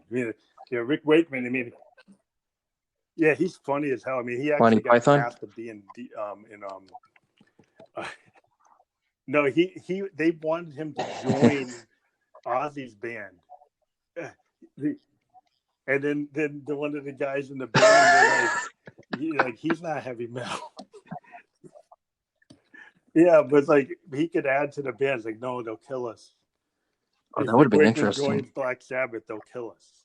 And he actually played on a track, and then Ozzy asked him to be in a band, and then Tony Iommi. I always forget, really? But he said like, hell no. Yeah, Tony Iommi said like, man, that's weird. That's weird coming from Tony Iommi, because he was in Jethro Tull for a little bit. He left Sabbath for Jethro. Yeah, I know, but I guess he got so into the heavy metal crowd that they wouldn't be into synths. I mean, it was interesting because it was in a session where he was actually playing on a track, and then you know Ozzy wants him to join the band, and then like he's like, no, that's strange. But he's playing on the track. it's like okay, well, too many drugs that day. I don't know. But it was like, it doesn't make sense because he's on the track. He's in the studio right now. He just did it. He just laid it down. Ozzy thinks he's cool. Yeah, it's fascinating. He's one of those guys. He's been on a lot of stuff. Like I didn't realize he was on Hunky Dory by Bowie. I didn't realize he was all over that album. Yeah, he seems like a Jimmy Page kind of guy. He didn't know he's doing Page stuff. You know, Page was like all over the place before when we in the Yardbird time. You know, he was playing on everybody's stuff, and you know, I didn't know he did that. I didn't know Tony Iommi did that. But like a lot of guys did that. I mean, Clapton was doing that, running around doing that kind of stuff too. But yeah, it's just like everybody. I mean, Hendrix was a session player. He's playing with the freaking Isley Brothers. And they were playing like I have actually got a whole album of him playing with the Isley Brothers and Little Richard and all these soul bands, and it's really interesting because you hear pieces of like what's going to be on Purple Haze and stuff. You see him actually trying to sneak it in to these soul songs.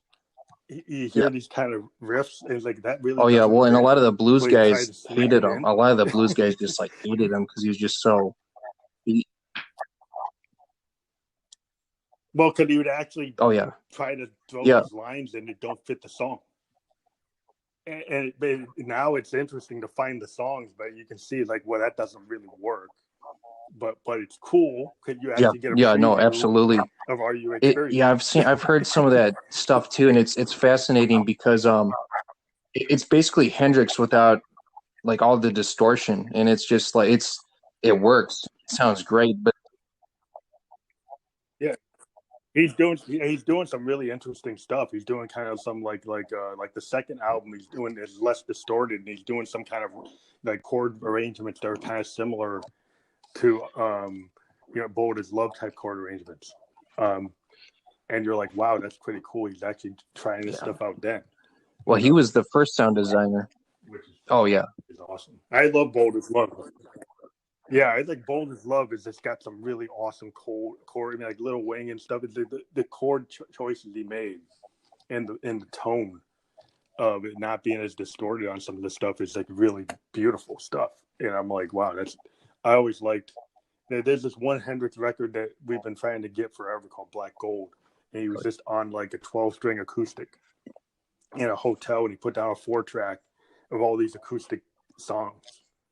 And they're awesome. I got bootlegs of them, but and the family just keeps on sneaking out like one song every other year, and there's like 10 of them, and they actually belong on an idea called Black Gold, which was going to be this acoustic album, and it's brilliant, and it should be put out in its full version, but like typical of any estate, they're kind of trying to milk it instead of doing it the right way.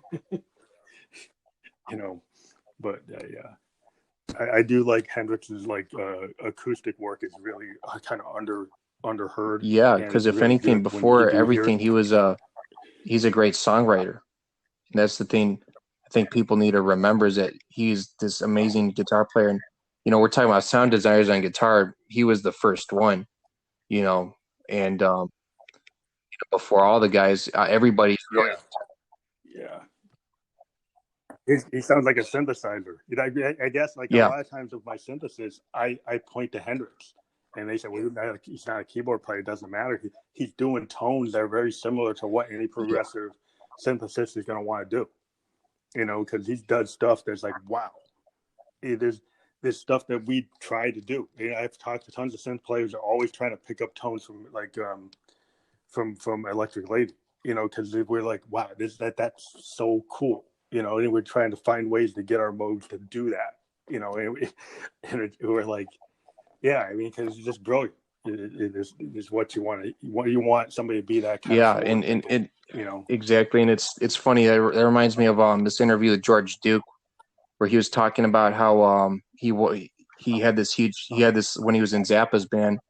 He kind of had like this problem where Zappa pulled out I think it was an ARP or something like that. It was one of the early ones with a pitch bend on it.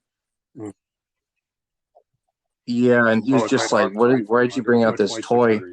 And Zappa's like, well, just play it. I'm paying you money. Just play the damn thing, And and then George Duke always wanted to play like Johnny Guitar Watson. He always wanted to do like blues bends and stuff like that. And he realized that, I can finally do that now with this thing, Yeah, between the ARP and the Model D, it gave keyboard players the ability to solo like guitar players.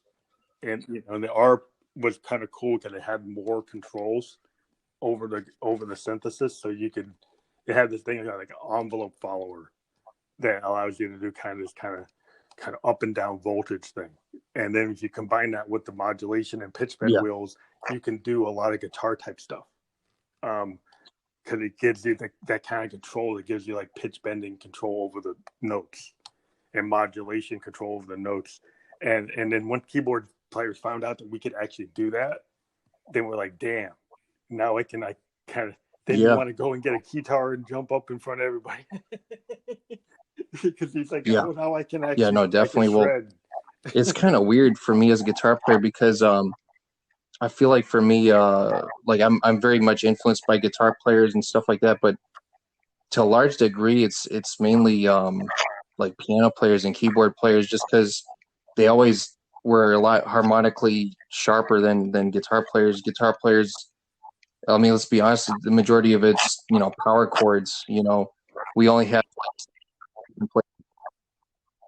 you gotta be nuanced. Yeah, trying to find a nuanced guitar players. You get like a Robbie Robertson. I think he's a really nuanced guy. I think that's kind of cool. He doesn't showboat. He actually just serves the song. I think that's cool. And Curtis Mayfield is another one where he's not showboating, but he is. But it's so laid back. But if you look at the complexity of what he was doing, and then he has that falsetto voice. So he's got this falsetto voice he's got to concentrate on, and then he's doing these unbelievable kind of laid back runs that are fantastic, but they're not trying to blow you out the water. Yeah, and that kind of reminds me a lot of there's one guitar player that does that. I'm a huge fan of. He's kind of like a modern jazz guy, Bill Frisell. Yeah, his playing is very much like akin to that as well, where it's very harmonically advanced, but it's not like in your face. There's still the space. He's kind of like the Bill Evans of guitar to an extent. Yeah, that's really hard. It's awesome to do that because you kind of got to take your ego a little back to do that, and it's hard for some guys to do that because they want to kind of showboat a little bit. Yeah. But you actually are still doing it. It's just more nuanced, and it's like once you learn that you can be more nuanced and still be kind of a threat, Yeah. you're like, then you get Well, locked my into guitar that, and teacher, you're like, wow, he's a friend with Bill Frisell. My guitar teacher played on Trot Mask Replica. His name, he's Zoot Hornwallow. Hey, how you doing? Yeah, we have I guess there's a max segment length, and we hit it. Oh, true. but it still saves it, but it just it actually once it hits it doesn't. For some reason, they don't give you a warning. It's just like, oh, we hit the max, and you're done. Oh, true. There you go. Well, But that's cool. yeah, It still saved the last segment. I would just string it together. Gotcha. Yeah, no problem. No problem. But yeah, no, I was just saying that my guitar teacher, he was like a friend with Bill Frisell, and he was just like, he said that because when you really analyze his playing, it's actually more insane the more you think about it. It's fascinating stuff. Yeah, I mean, part of what I like doing lately is doing what I call a dirge electronic, where I go below 60 BPM on my beats, just because then I can have a wide space, right? So I'm not trying to build these kind of bouncing beats. I'm actually trying to build these very wide spaced kind of funeral march type of songs where you can have more going on, because you're going so slow that when you put the notes into the mix, it kind of allows you to be a little bit more cinematic, and more kind of like it's just a wide I don't know, it's like it's an expressive way of doing it and being able to let the tones ring out. So if you have the chords, you can let the LFOs kind of play out. You can do all this stuff with the effects, and it just allows you to build a sound that's not as a lot of bands today, they're kind of focused on this fat 160 BPM, 180, some go to like 200, trying to build like the dance beats. But I'm kind of doing this opposite. No, I find that fascinating. Honestly, I might try that out, because there's a real power to play, and I think that's something that's being lost nowadays, is just the ability to play like slow, like largo, like tempos, or like andante tempos and stuff like that. Yeah, I mean, that with polyrhythmic, that stuff, I just got this new Moog called a subharmonicon, and it does like polyrhythmic and subharmonics. So it can do multiple rhythms at once. It has like 4 sequencers that can run at different times. And then it has subharmonic generators that can run in subharmonic keys that are not normal Western keys. And you can do Eastern keys and all kinds of different keys. And so it does allow, it's like a total machine if you want to rip up the rules, because it does all this polyrhythmic stuff. It does all this subharmonic stuff that is not normal. And the whole machine is designed to just do that. That's all it does. And so if you base your song on that, and then you run at like under 60 BPM, you're at like 40 BPM, and then you use a subharmonicon, you get all this strange stuff going on. And it feels like, a John Carpenter film or something. Yeah. Oh, wow. You said it does like microtonal stuff too? Yeah, it can do subharmonics. It has 6 subharmonic oscillators and 4 sequencers that can run at different times. Wow. And so then you can have all the times kind of colliding or kind of triggering other sequencers. So you can have the timing of one sequencer trigger another sequencer off the beat. So it can cause sequencer 2 to kick off on the 3rd beat, or the 1st beat, or sequencer 4 to kick off on the 2nd beat. And because you can trigger all these sequencers doing different things and kicking off different tones, and some of them can be running in harmonics, and some are going to main tone generator. It's kind of based on this old synth from the 20s called a tritonium, which was a subharmonic synth that it was built in the 20s. And it didn't really go anywhere, but this Moog engineer a couple of years ago said he got really into that tritonium and said, I want to build that. And so it just came out in the last year, where it's basically a replication of a tritonium, and it's like pretty cool. That's nuts. Yeah, I remember hearing about that. Actually, me and Amiri met in a MIDI class, and that was like one of the little sub modules that we had was this on that tritonium. It's crazy that they're able to develop something like that, like way back Yeah, they then. have a lot of niche synths, and that's a niche synth. It's a modular synth. It's a little niche, but it's all CV controlled, and it does have MIDI, but it's a super groove machine. If you tie it to like their analog drum machine, because I have an analog Moog drum machine called Drummer from Another Mother, and it's a full VCO drum machine. It doesn't even have MIDI. You have to do everything CV. But if you link it to this subharmonicon, you can have all this interesting stuff happening, because you can trigger like all these different drum sounds all at once off of the subharmonicon. And then you could trigger sounds coming off of my grandmother or off of Mother 32 or any of my other Moogs. But this allows you to control all your Moogs and get all these unique tones. You know, in an analog sense, you can create like kicks.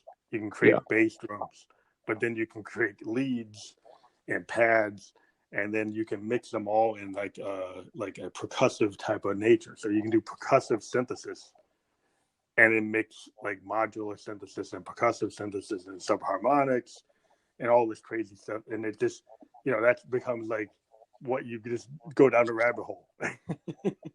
and with synthesis, that's kind of how we get inspired, is that our tools have so much variation that you can just go off the wall. And that's why I don't really need like a DAW to do that. I'd rather do that kind of clip creation on a subharmonicon than on any DAW. I'd rather do that on my DFAM or any of my Moogs. Like it's more interesting to me to come up with the beats on these machines, because it just creates stuff that you don't really hear. Yeah, no, that's fascinating. It kind of reminds me of like the Buchlas synthesizer a little bit. Yeah, they're awesome. Those are hard to run by. I feel like I watched a documentary on the difference between like Buchla and he just couldn't market them. He had too much of a California attitude. yeah, exactly. Yeah, and I think, didn't they say that back then they would put like a tab of acid that you could like lick or something like that, like on the side? I mean, I think the Buchlas are super experimental. Yeah, and like experimental musicians love them, but like Moog was able to become the premier synth on the market just because it was more accessible. But the Buchlas, if you get into really experimental music, you got to get a Buchla, because the Buchlas can do things that really they don't work with subtractive synthesis. They use additive synthesis, which handles, like, it starts from the sine wave, and then it's not subtractive synthesis. It's this concept of taking a sine wave and taking the harmonics and designing it based on that, rather than the subtractive synthesis of actually taking like a square wave or a triangle and kind of running it through that workflow, through the filter, through the envelopes, where the Buchla can go like multi directions. You can start the sound design from like the middle of the chain, and you can go any way you want, left or right, or up and down, or whatever. And that is a little harder to understand, and people didn't grasp it because it's harder to design for. But if you do work it does things that you really can't do on a Moog. Yeah, which is kind of cool. Yeah, I remember kind of when I found out about the Buchla, I was like, wow, this is crazy. And it really sounds alien. It sounds like an alternate universe. There's that one for soundtracks. Yes. The guys like to use them because they're very good for atmospherics. They're good for special effects. They're good for really strange ambient things that work with film. So a lot of film guys, composers will use them because they're very good for that. But they're good in any electronic music. If you want to throw some kind of weird tone in, they're super good for that,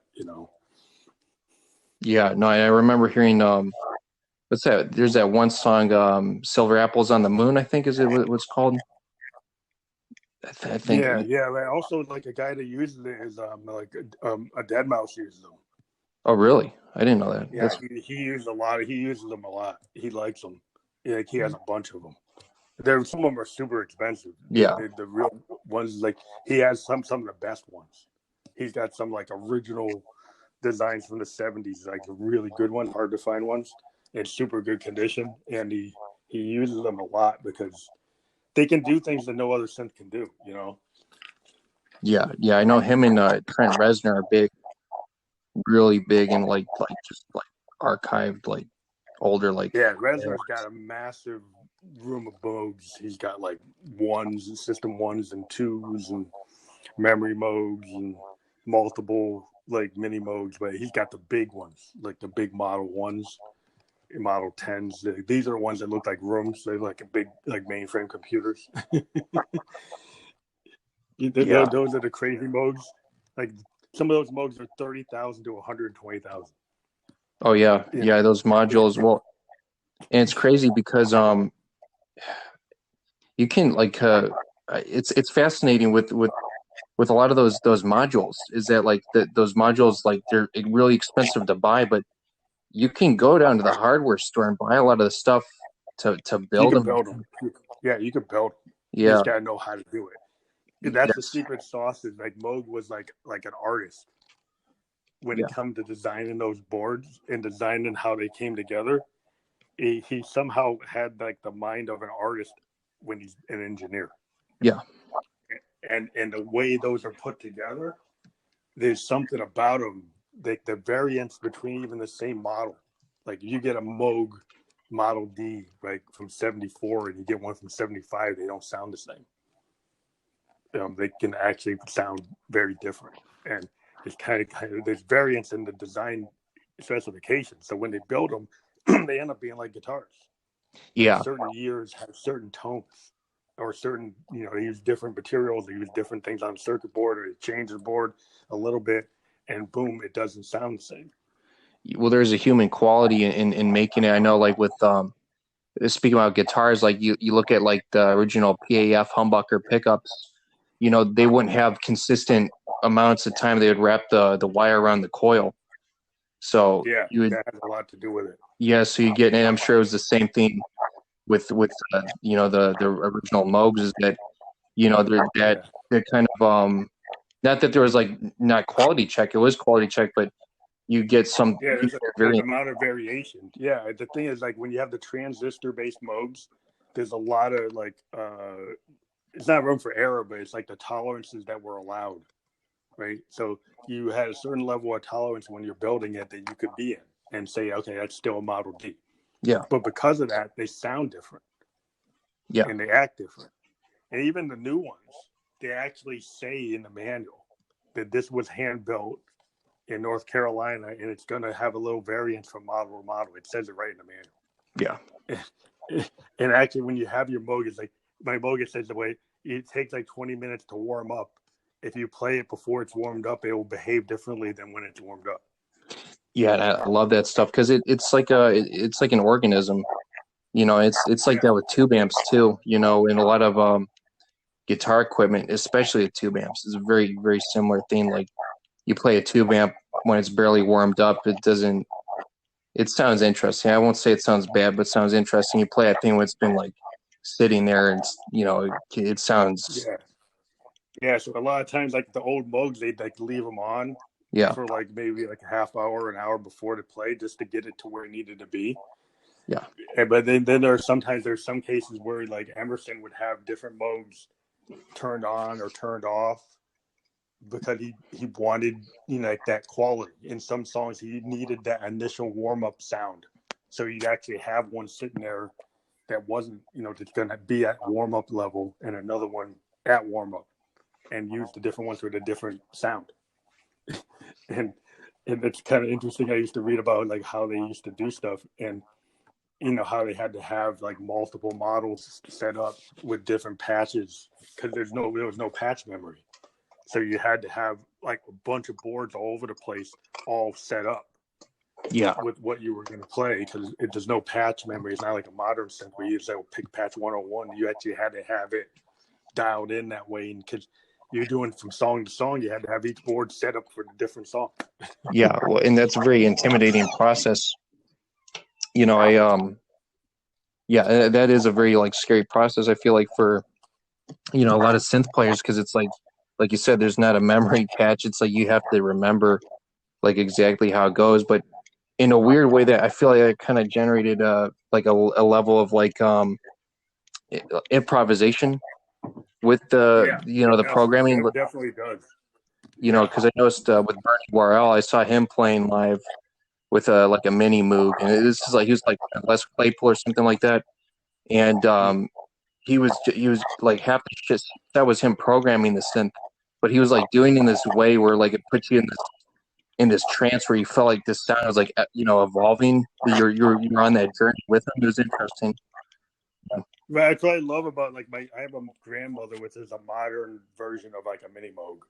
Yeah, and it's all VCO and it's all CV, but it's actually normalized, so you don't have to have the wires to connect it. So it actually will actually generate a tone without having the CV wires connected. Okay. But every control is so spaced out. It's kind of like a drawstring on an organ. When you play these Moogs the way they're built, like what they're built with a Model D type of workflow, as you're playing it, you can tweak everything. So if you're playing it, you can do a filter sweep and use that like a portamento or something. Right? You can go and take my like frequency and max it out, or max out my oscillator on the filter that like it goes to a total fuzz tone, and then I can bring it back. And you kind of can, after a while, like where the dial should be, kind of like on your guitar or something, where your dial should be. Yeah. And the controls become part of the keys. Yes. And it gives you all these. And the cool thing about a synth is that I got like 40 controls on my deck that when I'm playing, I can tweak any of them. And if I feel like doing something, I can kind of go off and then come back. It's even more than on an organ. And so then it gives you a lot of power that when you play live, you've got a lot of things that you can do to be nuanced or blow people out or do all kinds of interesting things that, like, sometimes you don't even know what you want to do, but you just kind of like you go with what it's doing. And that's the real cool thing about Moogs. Sometimes you don't know what it's going to give you, and then you go with it as a musician, because you hear something that gives you some harmonic. It's like, whoa, I didn't expect that, and I'm going to go with it. And then you just go off of what it gave you. And because it gives you different things all the time, or you can kind of get the range of what those things are going to be, it just makes your performance it's just enjoyable. It's very enjoyable to play my Moog compared to some of my other synths just because of the way it behaves. Yeah. It feels like it's another person almost, like. Yeah, and that's the thing about Moog is that like in a way it's almost like a post-human instrument. It's like a cyborg. It's kind of like a cyborg, like you say. It's because the essence of it is it's something that's supposed to be this very, very futuristic thing. It has this very, very like organic like quality to it. You know what I mean? Yeah, it just allows you to kind of like it just feels like an organic instrument. Like that it can kind of, it's like a living, breathing organism. Yeah. And people say, well, how can a synth be that? Because it's a synth. Like, well, maybe a DX7 doesn't feel like that. Yeah. but like a Moog does. Not that I like to come down to DX7. The DX7 is a cool synth for what it can do. It can do really good organs. Yeah. But there's something about, like, I kind of was upset when the DX7 destroyed a lot of other. The DX7 actually knocked Profe like out of business. Yeah. It knocked Moog out of business.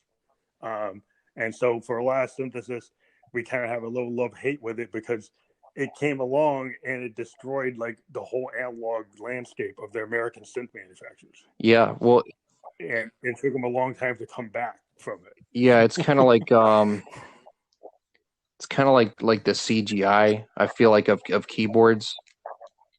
To a degree, in that sense, it's like okay, this thing has bought us a lot of possibilities, but it's taken out a lot of the quality, the edge, the happy accidents that happen, you know, the organic nature, you know. Well, it just gave people like, you know, like Roland had been making dead reliable synths, but the DX7 came along with its FM synthesis, and it was able to do all these like presets that just like made working musicians' life easier. Yeah. So they suddenly had all these presets. They sound real good, and they don't have to tweak them a lot, and they can just use them to make songs, and they don't have to do all the work they had to do on the Moog or the Prophet.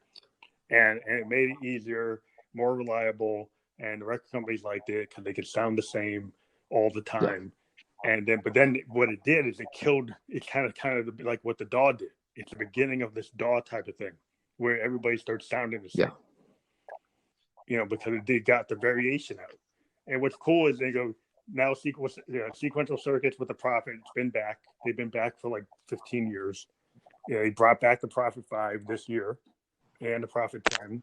Moog has been building, you know, monophonic and polyphonic analog synths for the last 5 years, and tons of people are using them. So basically all the American manufacturing, Oberheim's even back. You know, so there's all the classic American synth manufacturers that built new wave machines are actually building those machines again. So I've been hearing a lot of bands from Europe that have taken advantage of these.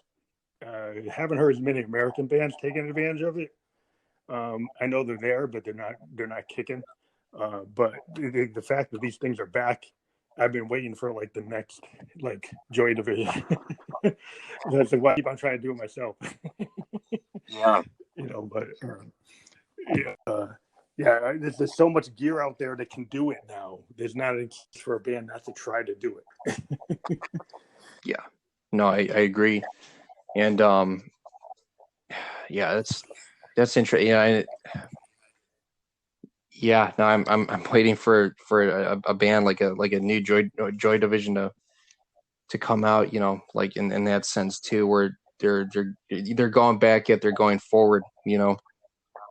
Yeah, I just want somebody to take the fact that you can have all these awesome analog synths are back, monophonic and polyphonic, and you know, don't just run on a DAW when you can actually have this Moog build something very powerful, or Prophet build something very powerful, and come up with a really like a Brian Eno Low or Heroes. You could do like a new real, you know, you get bands like Churches does it. So I would say like a band like Churches is actually using these synths, and they do it, and they do have that new wave sound.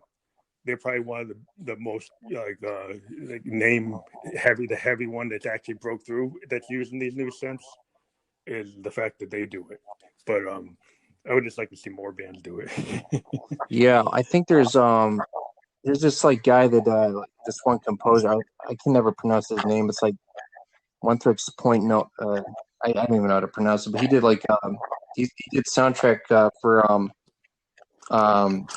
a movie, Diamond movie with Adam Sandler. It came out. I forgot what it was called, but he uses some analog gear. It sounds insane. It reminds me a lot of Howard Shore's work with Cronenberg in the early '80s. Oh yeah, that's good. Yeah. That stuff like Video Drum. It's got a very similar like quality where it's got that organic like you're talking about the Prophet 5, where it's you know, polyphonic analog synth, you know, but he's doing like a lot of like really interesting like harmonic stuff that's almost like he's probably diving into the LFOs and doing all the subharmonics so you can kick off. Like some of these synths can do like 12 LFOs per voice, you know, they can go in, so you have all these like peaks and valleys happening after you press the key or before you press the key, and basically can trigger like arpeggiations without using an arpeggiator. So if you use like a low frequency oscillator to trigger like this envelope, these LFOs triggering, they can create rhythms. And if you have multiple LFOs on these analog synths, you're not even using a sequencer, you're using the low frequency oscillators to create clips. And you can have them kicking off of keys. and you can like kind of program them to kick off at certain keys or certain, you know, so they can last after a note or happen, you know, a little bit before the note, you know, they'll keep on triggering them, and then you can create all this interesting stuff. And a lot of like old school new wave is kind of built off of doing all these kind of LFO tricks and arpeggiator tricks, where you basically didn't have a sequencer, but you used the arpeggiator and an LFO to build these really evolving rhythms. It's kind of like a new wave composing trick, but yeah, a lot of classic new wave songs use that kind of capability. I wonder if that's crazy. I didn't know that. I wonder if you know, I was listening to the Police yesterday. I was listening to Wrapped Around Your Finger, and I'm that's curious if they were using something similar to that to kind of create that sound. It sounds like, I think if I know what you're talking about. I think there a lot of stuff is using the arpeggiators on these synths, like the Juno 106 and the Juno 60. I think the 106, right? The 60 actually has this arpeggiator that tons of bands use to create these evolving things along with the LFOs. And you could actually tie it to MIDI. You could actually take the arpeggiator and then link it to another synth and have it free run a pattern while you played chords on the instrument. So you could have another synth kicking off the arpeggiation on that synth and then use that synth to run the chords. And it creates these really interesting new wave compositions that if you hear them, you kind of can understand what I'm saying. You hear these kind of, New Order did it a lot. Like if you listen to a lot of New Order songs, they're using the sequencers and the LFOs to create these evolving patterns. Yeah, like Blue Monday. Yeah. So it's the fact the way these analog synths work is that you could create these interesting patterns. And you know, the New Order was really good at doing that. You know, they coming out of Joy Division, they just like their keyboard player was just phenomenal at actually kind of inventing that style of how to use that arpeggiator to do that. He's like the first guy that actually really started doing that. And then tons of other bands like The Cure and Echo and the Bunnymen and you know, all the other new wave bands, Duran, Depeche Mode, they all kind of took what he was doing on songs like Blue Monday, you know, and actually continued it.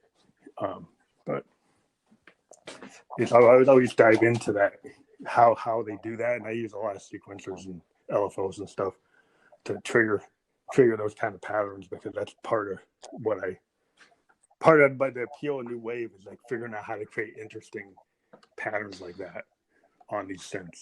That's crazy. It reminds me a lot of there's this guitar player called David Torn. He kind of did something very, very similar, where there's a lot of like triggering going on, where he'll play one note and it'll trigger like a reverb, but the reverb will have like an arpeggiation. It's really fascinating stuff. I don't know. It's kind of, I'm wondering if basically what you're talking about is like something similar to like the process that I hear him do with his guitar playing. It's fascinating. Yeah, it's interesting. Like Pete Townsend is famous for like the Bob O'Reilly sequence, which is a combination of his guitar going into an ARP 2600 envelope follower. So he actually took his guitar, he fed it, because the cool thing about the ARP is you can actually plug a guitar into the ARP and then have the guitar go into the filter. But not only did it go into the filter, you could have it go into a random voltage generator and the envelope follower. So if you rooted the guitar, and that's what like Who Are You and the song Relay actually like ARP 2600 experiments of using random voltage and an envelope follower with the guitar being the trigger. Oh wow, that's crazy. And that's why Pete becomes like a really awesome synth player or synth designer, because his combination work of taking his guitar and creating sequences like the Won't Get Fooled Again sequence and the Bob O'Reilly sequence and the relay sequence by using the ARP to do that. Wow, that's It reminds me a lot of I think Brian Eno did that when he was in with Phil Manzanera in Roxy Music too. Yeah, he does that a lot. He did it a lot. Yeah, and he kind of continued what Pete was doing. I think he kind of took it from Pete. Yeah, no, definitely. But it's interesting how that sound, because I've tried to like break down like a lot of the Phil Manzanera's sounds, and he did with Fripp too when he was with like Fripp and Eno, like especially like the album No Pussyfooting. From what I understand, a lot of it was like, I mean, he designed like the sync for electronics, but I think on one of the songs on the album he did like feed it into like an ARP. I had an analog synth that I sold to a producer friend of mine, but I always tried doing it, but I never could like to get it like to work. Well, the ARP is like one of the best synths for doing that. Yeah, it works really well. But some of the modern Moogs, like the Grandmother, has a real spring reverb, and you can bring the signal into the random voltage generator. So there's a sample and hold random voltage generator on the Grandmother, and you can bring a guitar right into the Grandmother and act like it's a pedal. Oh wow! So you can take your guitar and feed it into the Moog. It's actually a 1/4-inch input, and you bring it in, and then you can have the Grandmother. All of its modules can affect that guitar signal. That's nuts. And so if you bring it in, you can do that kind of Bob O'Reilly type of modulation on your guitar signal with a real spring reverb too. So there's a physical spring reverb in the synth. Oh wow, that's nuts. That's crazy. And so a lot of guitar players are using the Grandmother because it actually has it, and then the Matriarch actually has an analog delay. It's another synth, and you can use that like a pedal. So the Matriarch actually has not a digital delay, but a full analog delay.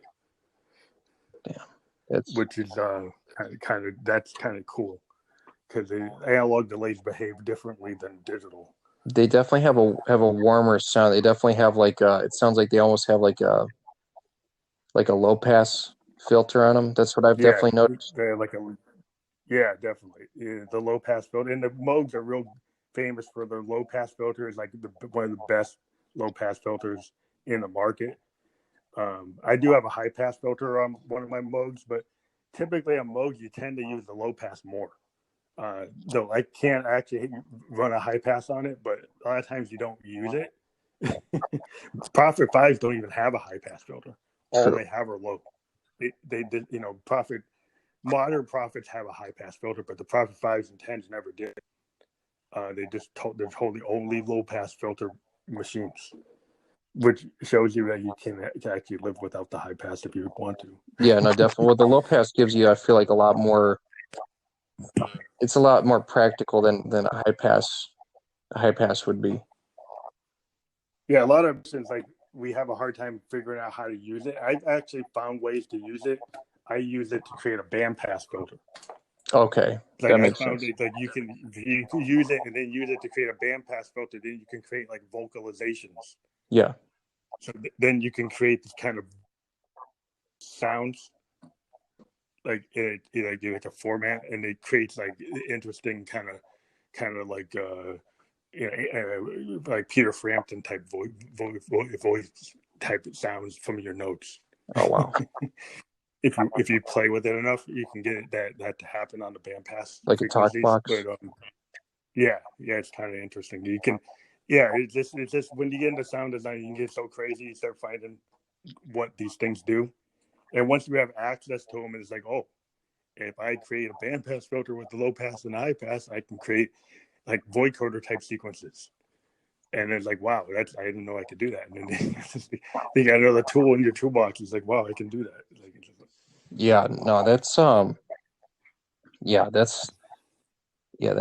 that's pretty fascinating, like stuff when you're able to just like break down like sounds to the point where you're able to, like, it's almost like alchemy. It's like sonic alchemy, Yeah, once you figure out how to do something, then it becomes a tool in your toolbox.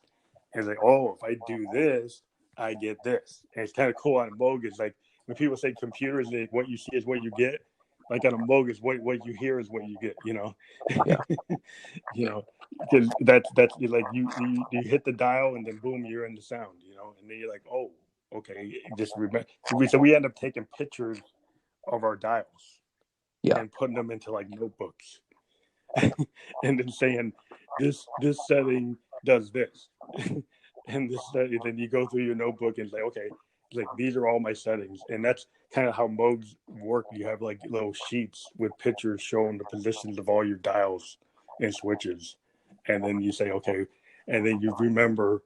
And then if you keep on playing, you just remember, okay, these positions do this and do that, and then you kind of just becomes muscle memory that does this and that does that, you know. But Yeah, no, that makes sense. Like I know what you're talking about, because I had some sheets like that for when I did on that analog synth. It was an Arteria, is the mini brute.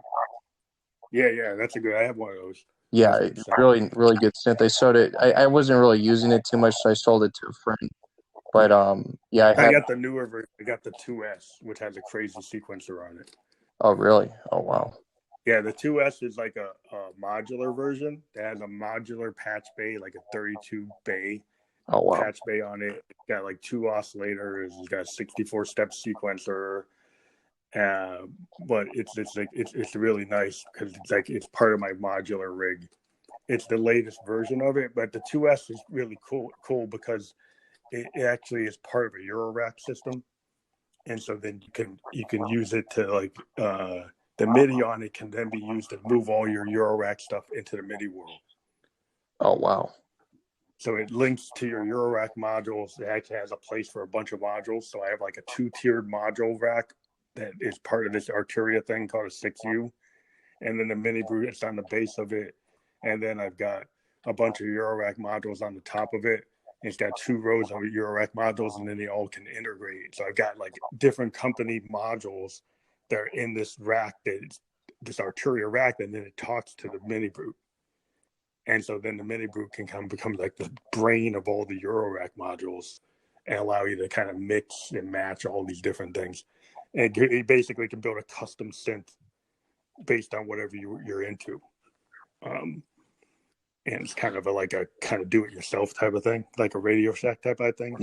Yeah, no, definitely. But it's like it's kind of the nature of a synthesis, that it has a kind of ham Radio Shack build it rector set kind of idea. And with some of these modern synths, you can actually build it. You know, take the mini brute 2S as the base, but then have all these open slots to put other things in. And then suddenly you have all these other things from other companies all talking to each other based on your type of preference. Yeah, it's very customizable. It's kind of crazy. A couple of years ago, I really got into synthesis. I put down the guitar for a little bit, mainly focused on synths, and I was like gonna start investing on building my own Eurorack and stuff like that. And I got really deep into it. I don't know what happened. I just I ended up. I think I forgot what happened, but I ended up just gravitating back towards guitar. Well, you can go down the rabbit hole sometimes if you can't figure out a way how to record it. Like if you can't get it controllable, it's an interesting experiment if you can't get it into your workflow. It's like you got to get it, like all that Eurorack stuff, you got to find a way to get it into your recording workflow where you can consistently use it, or it's just going to be a toy. And I actually found a way to actually integrate it into my whole workflow, so then it becomes like part of my normal thing. So I don't actually get to the point where I say, well, I don't even use this, I'll get rid of it. Yeah. Yeah, I think that's what happens to some people is they don't get it integrated enough into their workflow. But that's pretty much what happened to me. But it's kind of the same thing. It's weird for me as a musician. I've become, because I got really into synthesis. I started as a guitar player. I got basically, if I heard David Bowie's like Berlin trilogy when he did Low and Heroes and stuff like that. I discovered Brian Eno, and I said, okay, maybe I shouldn't have been playing guitar. I should have been playing synth this whole time. And then you got brought that way. There's a lot of guys get pulled that way. Yeah, but then I found out who Robert Fripp really was, and I was like, oh, well, okay, so I can still technically use my skills on guitar and just apply that now, the stuff I learned from synthesis and use that on guitar. And then that got me in like all these pedals and stuff, and then I basically got like into jazz harmony, like modern harmony, and I started like slowly like pulling the pedals away. And now I'm trying to reintegrate them back in. I'm starting to get back in all that stuff. But yeah. Yeah, I think it's like, because synthesis has been my main thing. So I some days I do gravitate to my Eurorack, and other days I was like, oh, I want to focus on the piano. Yeah. Right. So because I've got like so many tools, but like the keyboard is like our main writing instrument tends to be piano. Yeah. Right. So if I'm going to write a song and just start writing, I'll tend to just do like a bare piano patch and just do like a grand or some kind of nice Yamaha type of piano or something, and just come up with an arrangement. Because that's kind of like an acoustic guitar. If you're a songwriter, you kind of start on your acoustic guitar, you write something out, and it's like, so the piano is always like the base of everything I usually do. And then the synthesis will come in because I want to start grooving it into a song. But the initial writing stage tends to start on piano. So yeah, because that's the more simple instrument. But no, absolutely, and I like that approach the best, where you're starting on an instrument that's just stripped down. It's acoustic guitar, acoustic piano, and then you begin like kind of begin coloring the sound with different approaches, different pedals, stuff like that, and the pedal cues become part of the song.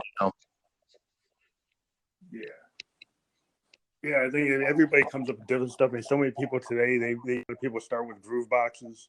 They'll start with an 808 or a 909, or they'll start with like using like a sampler, and I get that, and like I do have a Eurorack sampler from Make Noise, I think called a Morphogene. But what I tend to do is I tend to go and I'll sample. So I'll go sample my Moog and then put it into my sampler and then clip it out.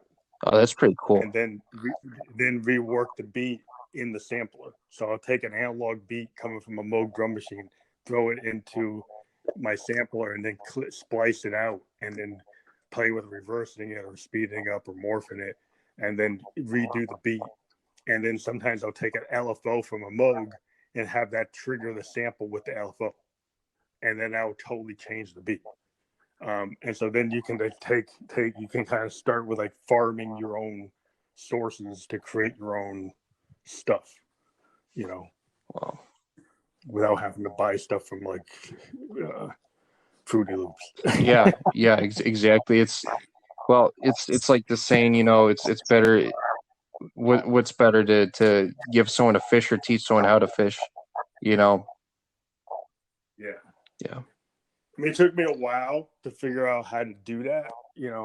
It's the first instinct with a sampler is to go sample somebody else's beat.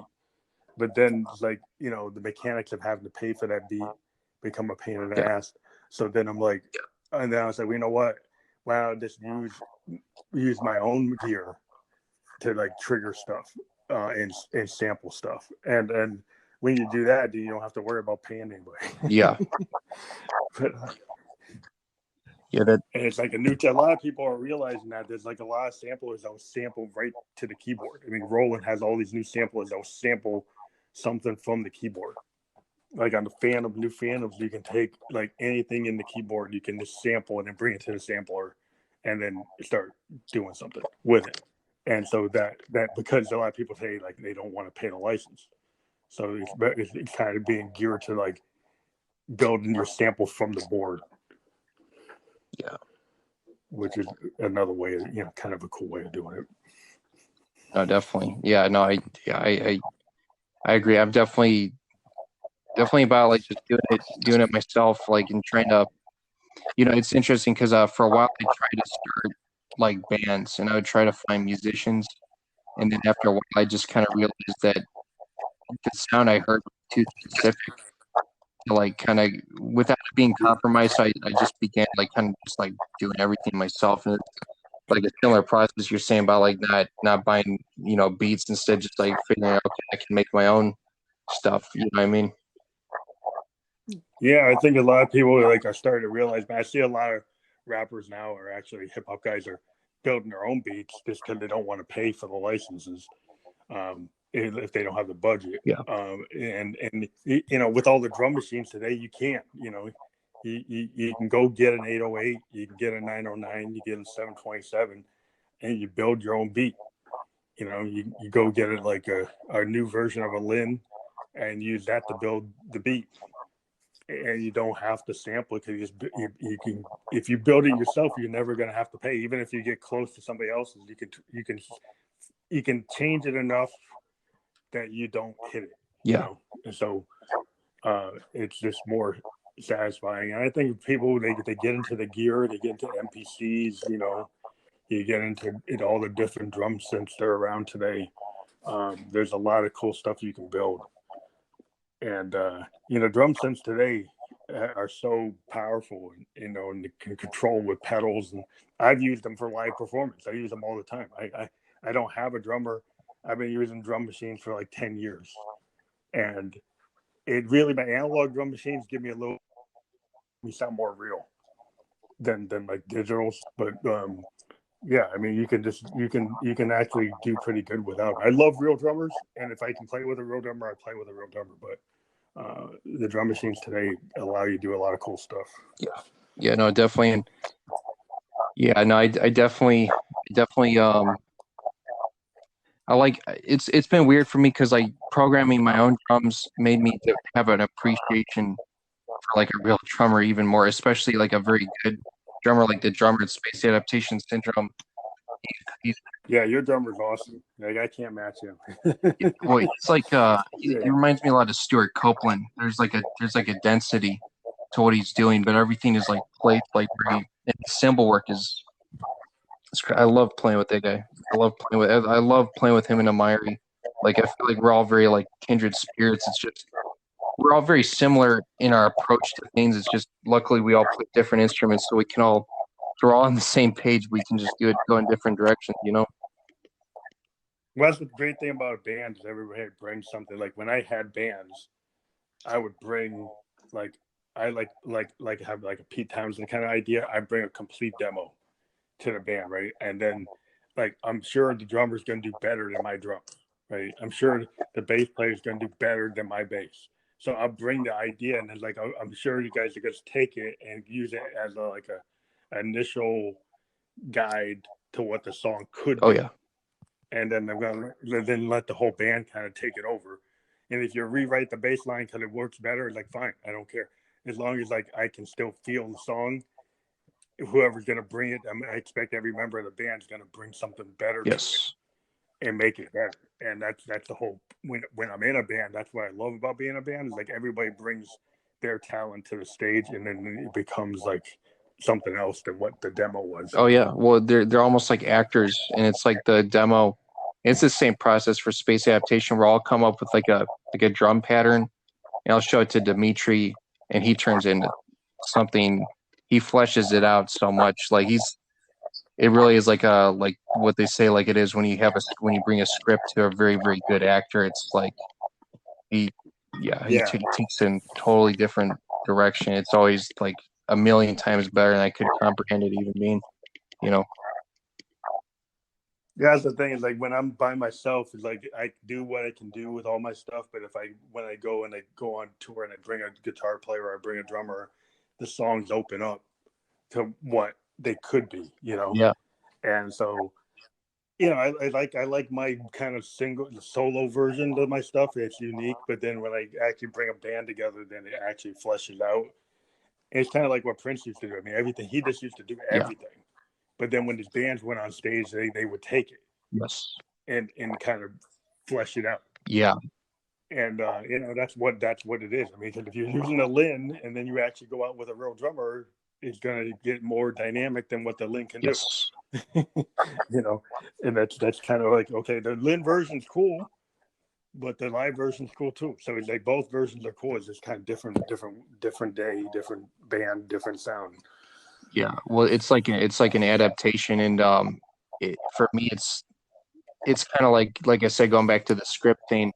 Every time I've written demos, and then it's how do I put this? It's like the band is the song is being born.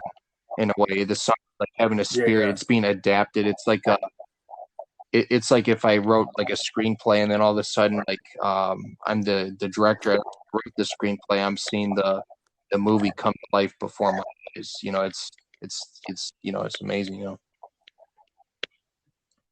I think that's the great thing about I love, this year I've only been able to collaborate one time I did this new thing is coming out where I collaborated with this Canadian poet. Yeah. And she does this kind of dark spoken word, kind of like a Nico. Yeah. And I was like, wow, I kind of gravitated to her because she's doing all this kind of gothic, kind of dark poetry. And I said, wow, this will fit with my tones. And we kind of collaborated. And she's not a musician at all. She's just a poet. But I had to kind of find the groove with her, because she had never really worked with a musician. She had just done spoken word by herself. And so then we kind of had to figure out, well, how are we going to fit her style into my music, or how am I going to fit into her pattern? And then we figured it out. And it's really cool to kind of have that feeling. I love doing that kind of work. I from time to time I link up with big bands or poets or people and do stuff, and it ends up being different than what I normally do, and it's always interesting. Yes. Yeah. So that's cool. So are you guys working on this? I'm probably gonna have to wrap it up in the next 10 minutes, or I'll kick out again. But are you guys working on more singles for 2021? So for 2021, we have a full album projected for Space Adaptation Syndrome.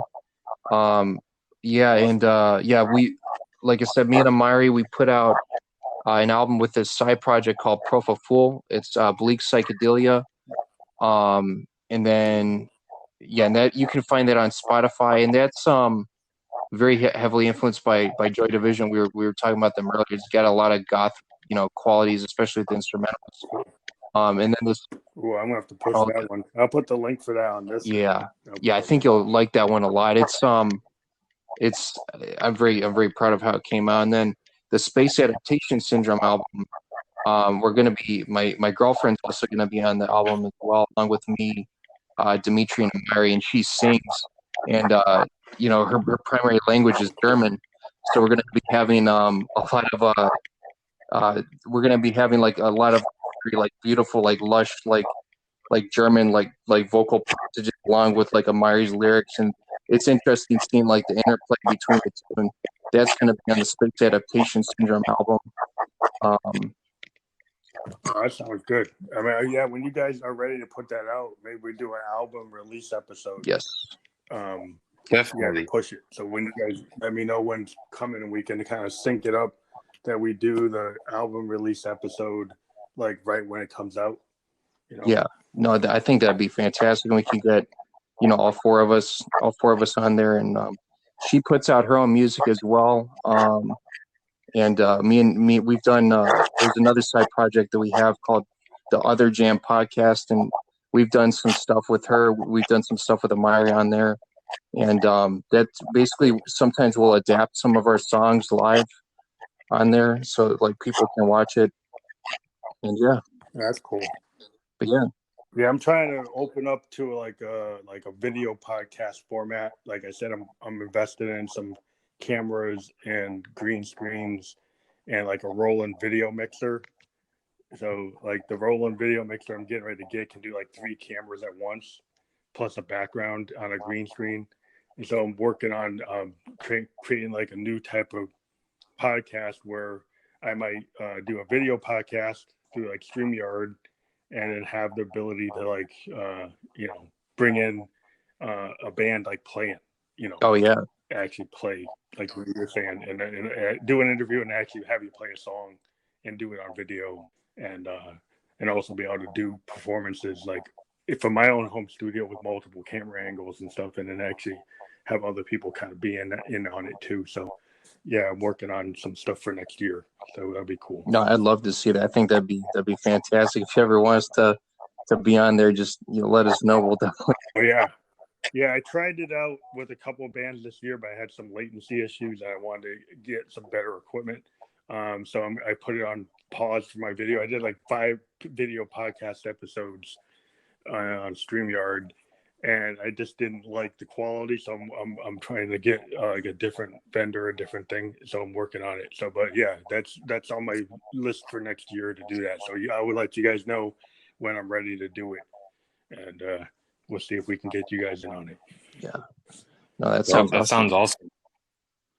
Yeah, it'll be cool. You guys, I like your vibe. I think you guys would do awesome on it. So I think that if you guys got a way to do the performance and get capture on video, and I can get it integrated into the signal, we could do a couple of test runs to see how it works once I get it going. And if you guys are cool with it, we could do it. Yeah, that's cool for next year, definitely. Oh yeah, that would be awesome. Well, I'll let you guys go. This has been a cool episode. It's near the end of the year, and you guys have a happy new year. And I look forward to your work, and we'll put this out. It's probably going to come out like in a couple hours, just because it's kind of a long episode. Yeah. but I'll give you the link once I get it all compiled. Yes, and it's always a pleasure, man. We enjoy like talking, man. Just like picking your brain on music, like talking about music, and thank you again for having us. It means a lot, and happy New Year. Hopefully, 2021 will be better for everybody. So. Yeah, I hope I can actually go to Europe, because I got a booking agent, and then suddenly we got banned. Oh yeah, no. I actually had an agent that could get me to like Berlin and London, and then suddenly nobody could go anywhere. Well, I'll be probably meeting you in Berlin. That's where my girlfriend lives. I've been waiting for COVID to die down so we can actually see each other. With COVID, it's tough, man. So yeah. Yeah. I get it, because I've been wanting, like, I got family in Barbados, because my wife's from Barbados, and we haven't been able to see them. And so like we haven't been able to do any of the stuff we wanted to do internationally this year at all. And we're like, oh, yeah, but hopefully 2021 we get past that. We'll get back on the road.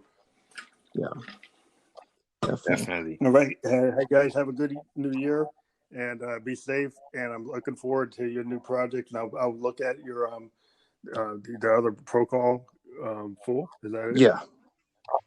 Yeah, I'm gonna put that link on this. Awesome. So okay, cool. I gotta go just look. Cool. Get Sounds good. Okay, cool, man. You guys have a good time. You too, man. Take care. All right, thank you. Yeah. Okay, bye. Peace. See you.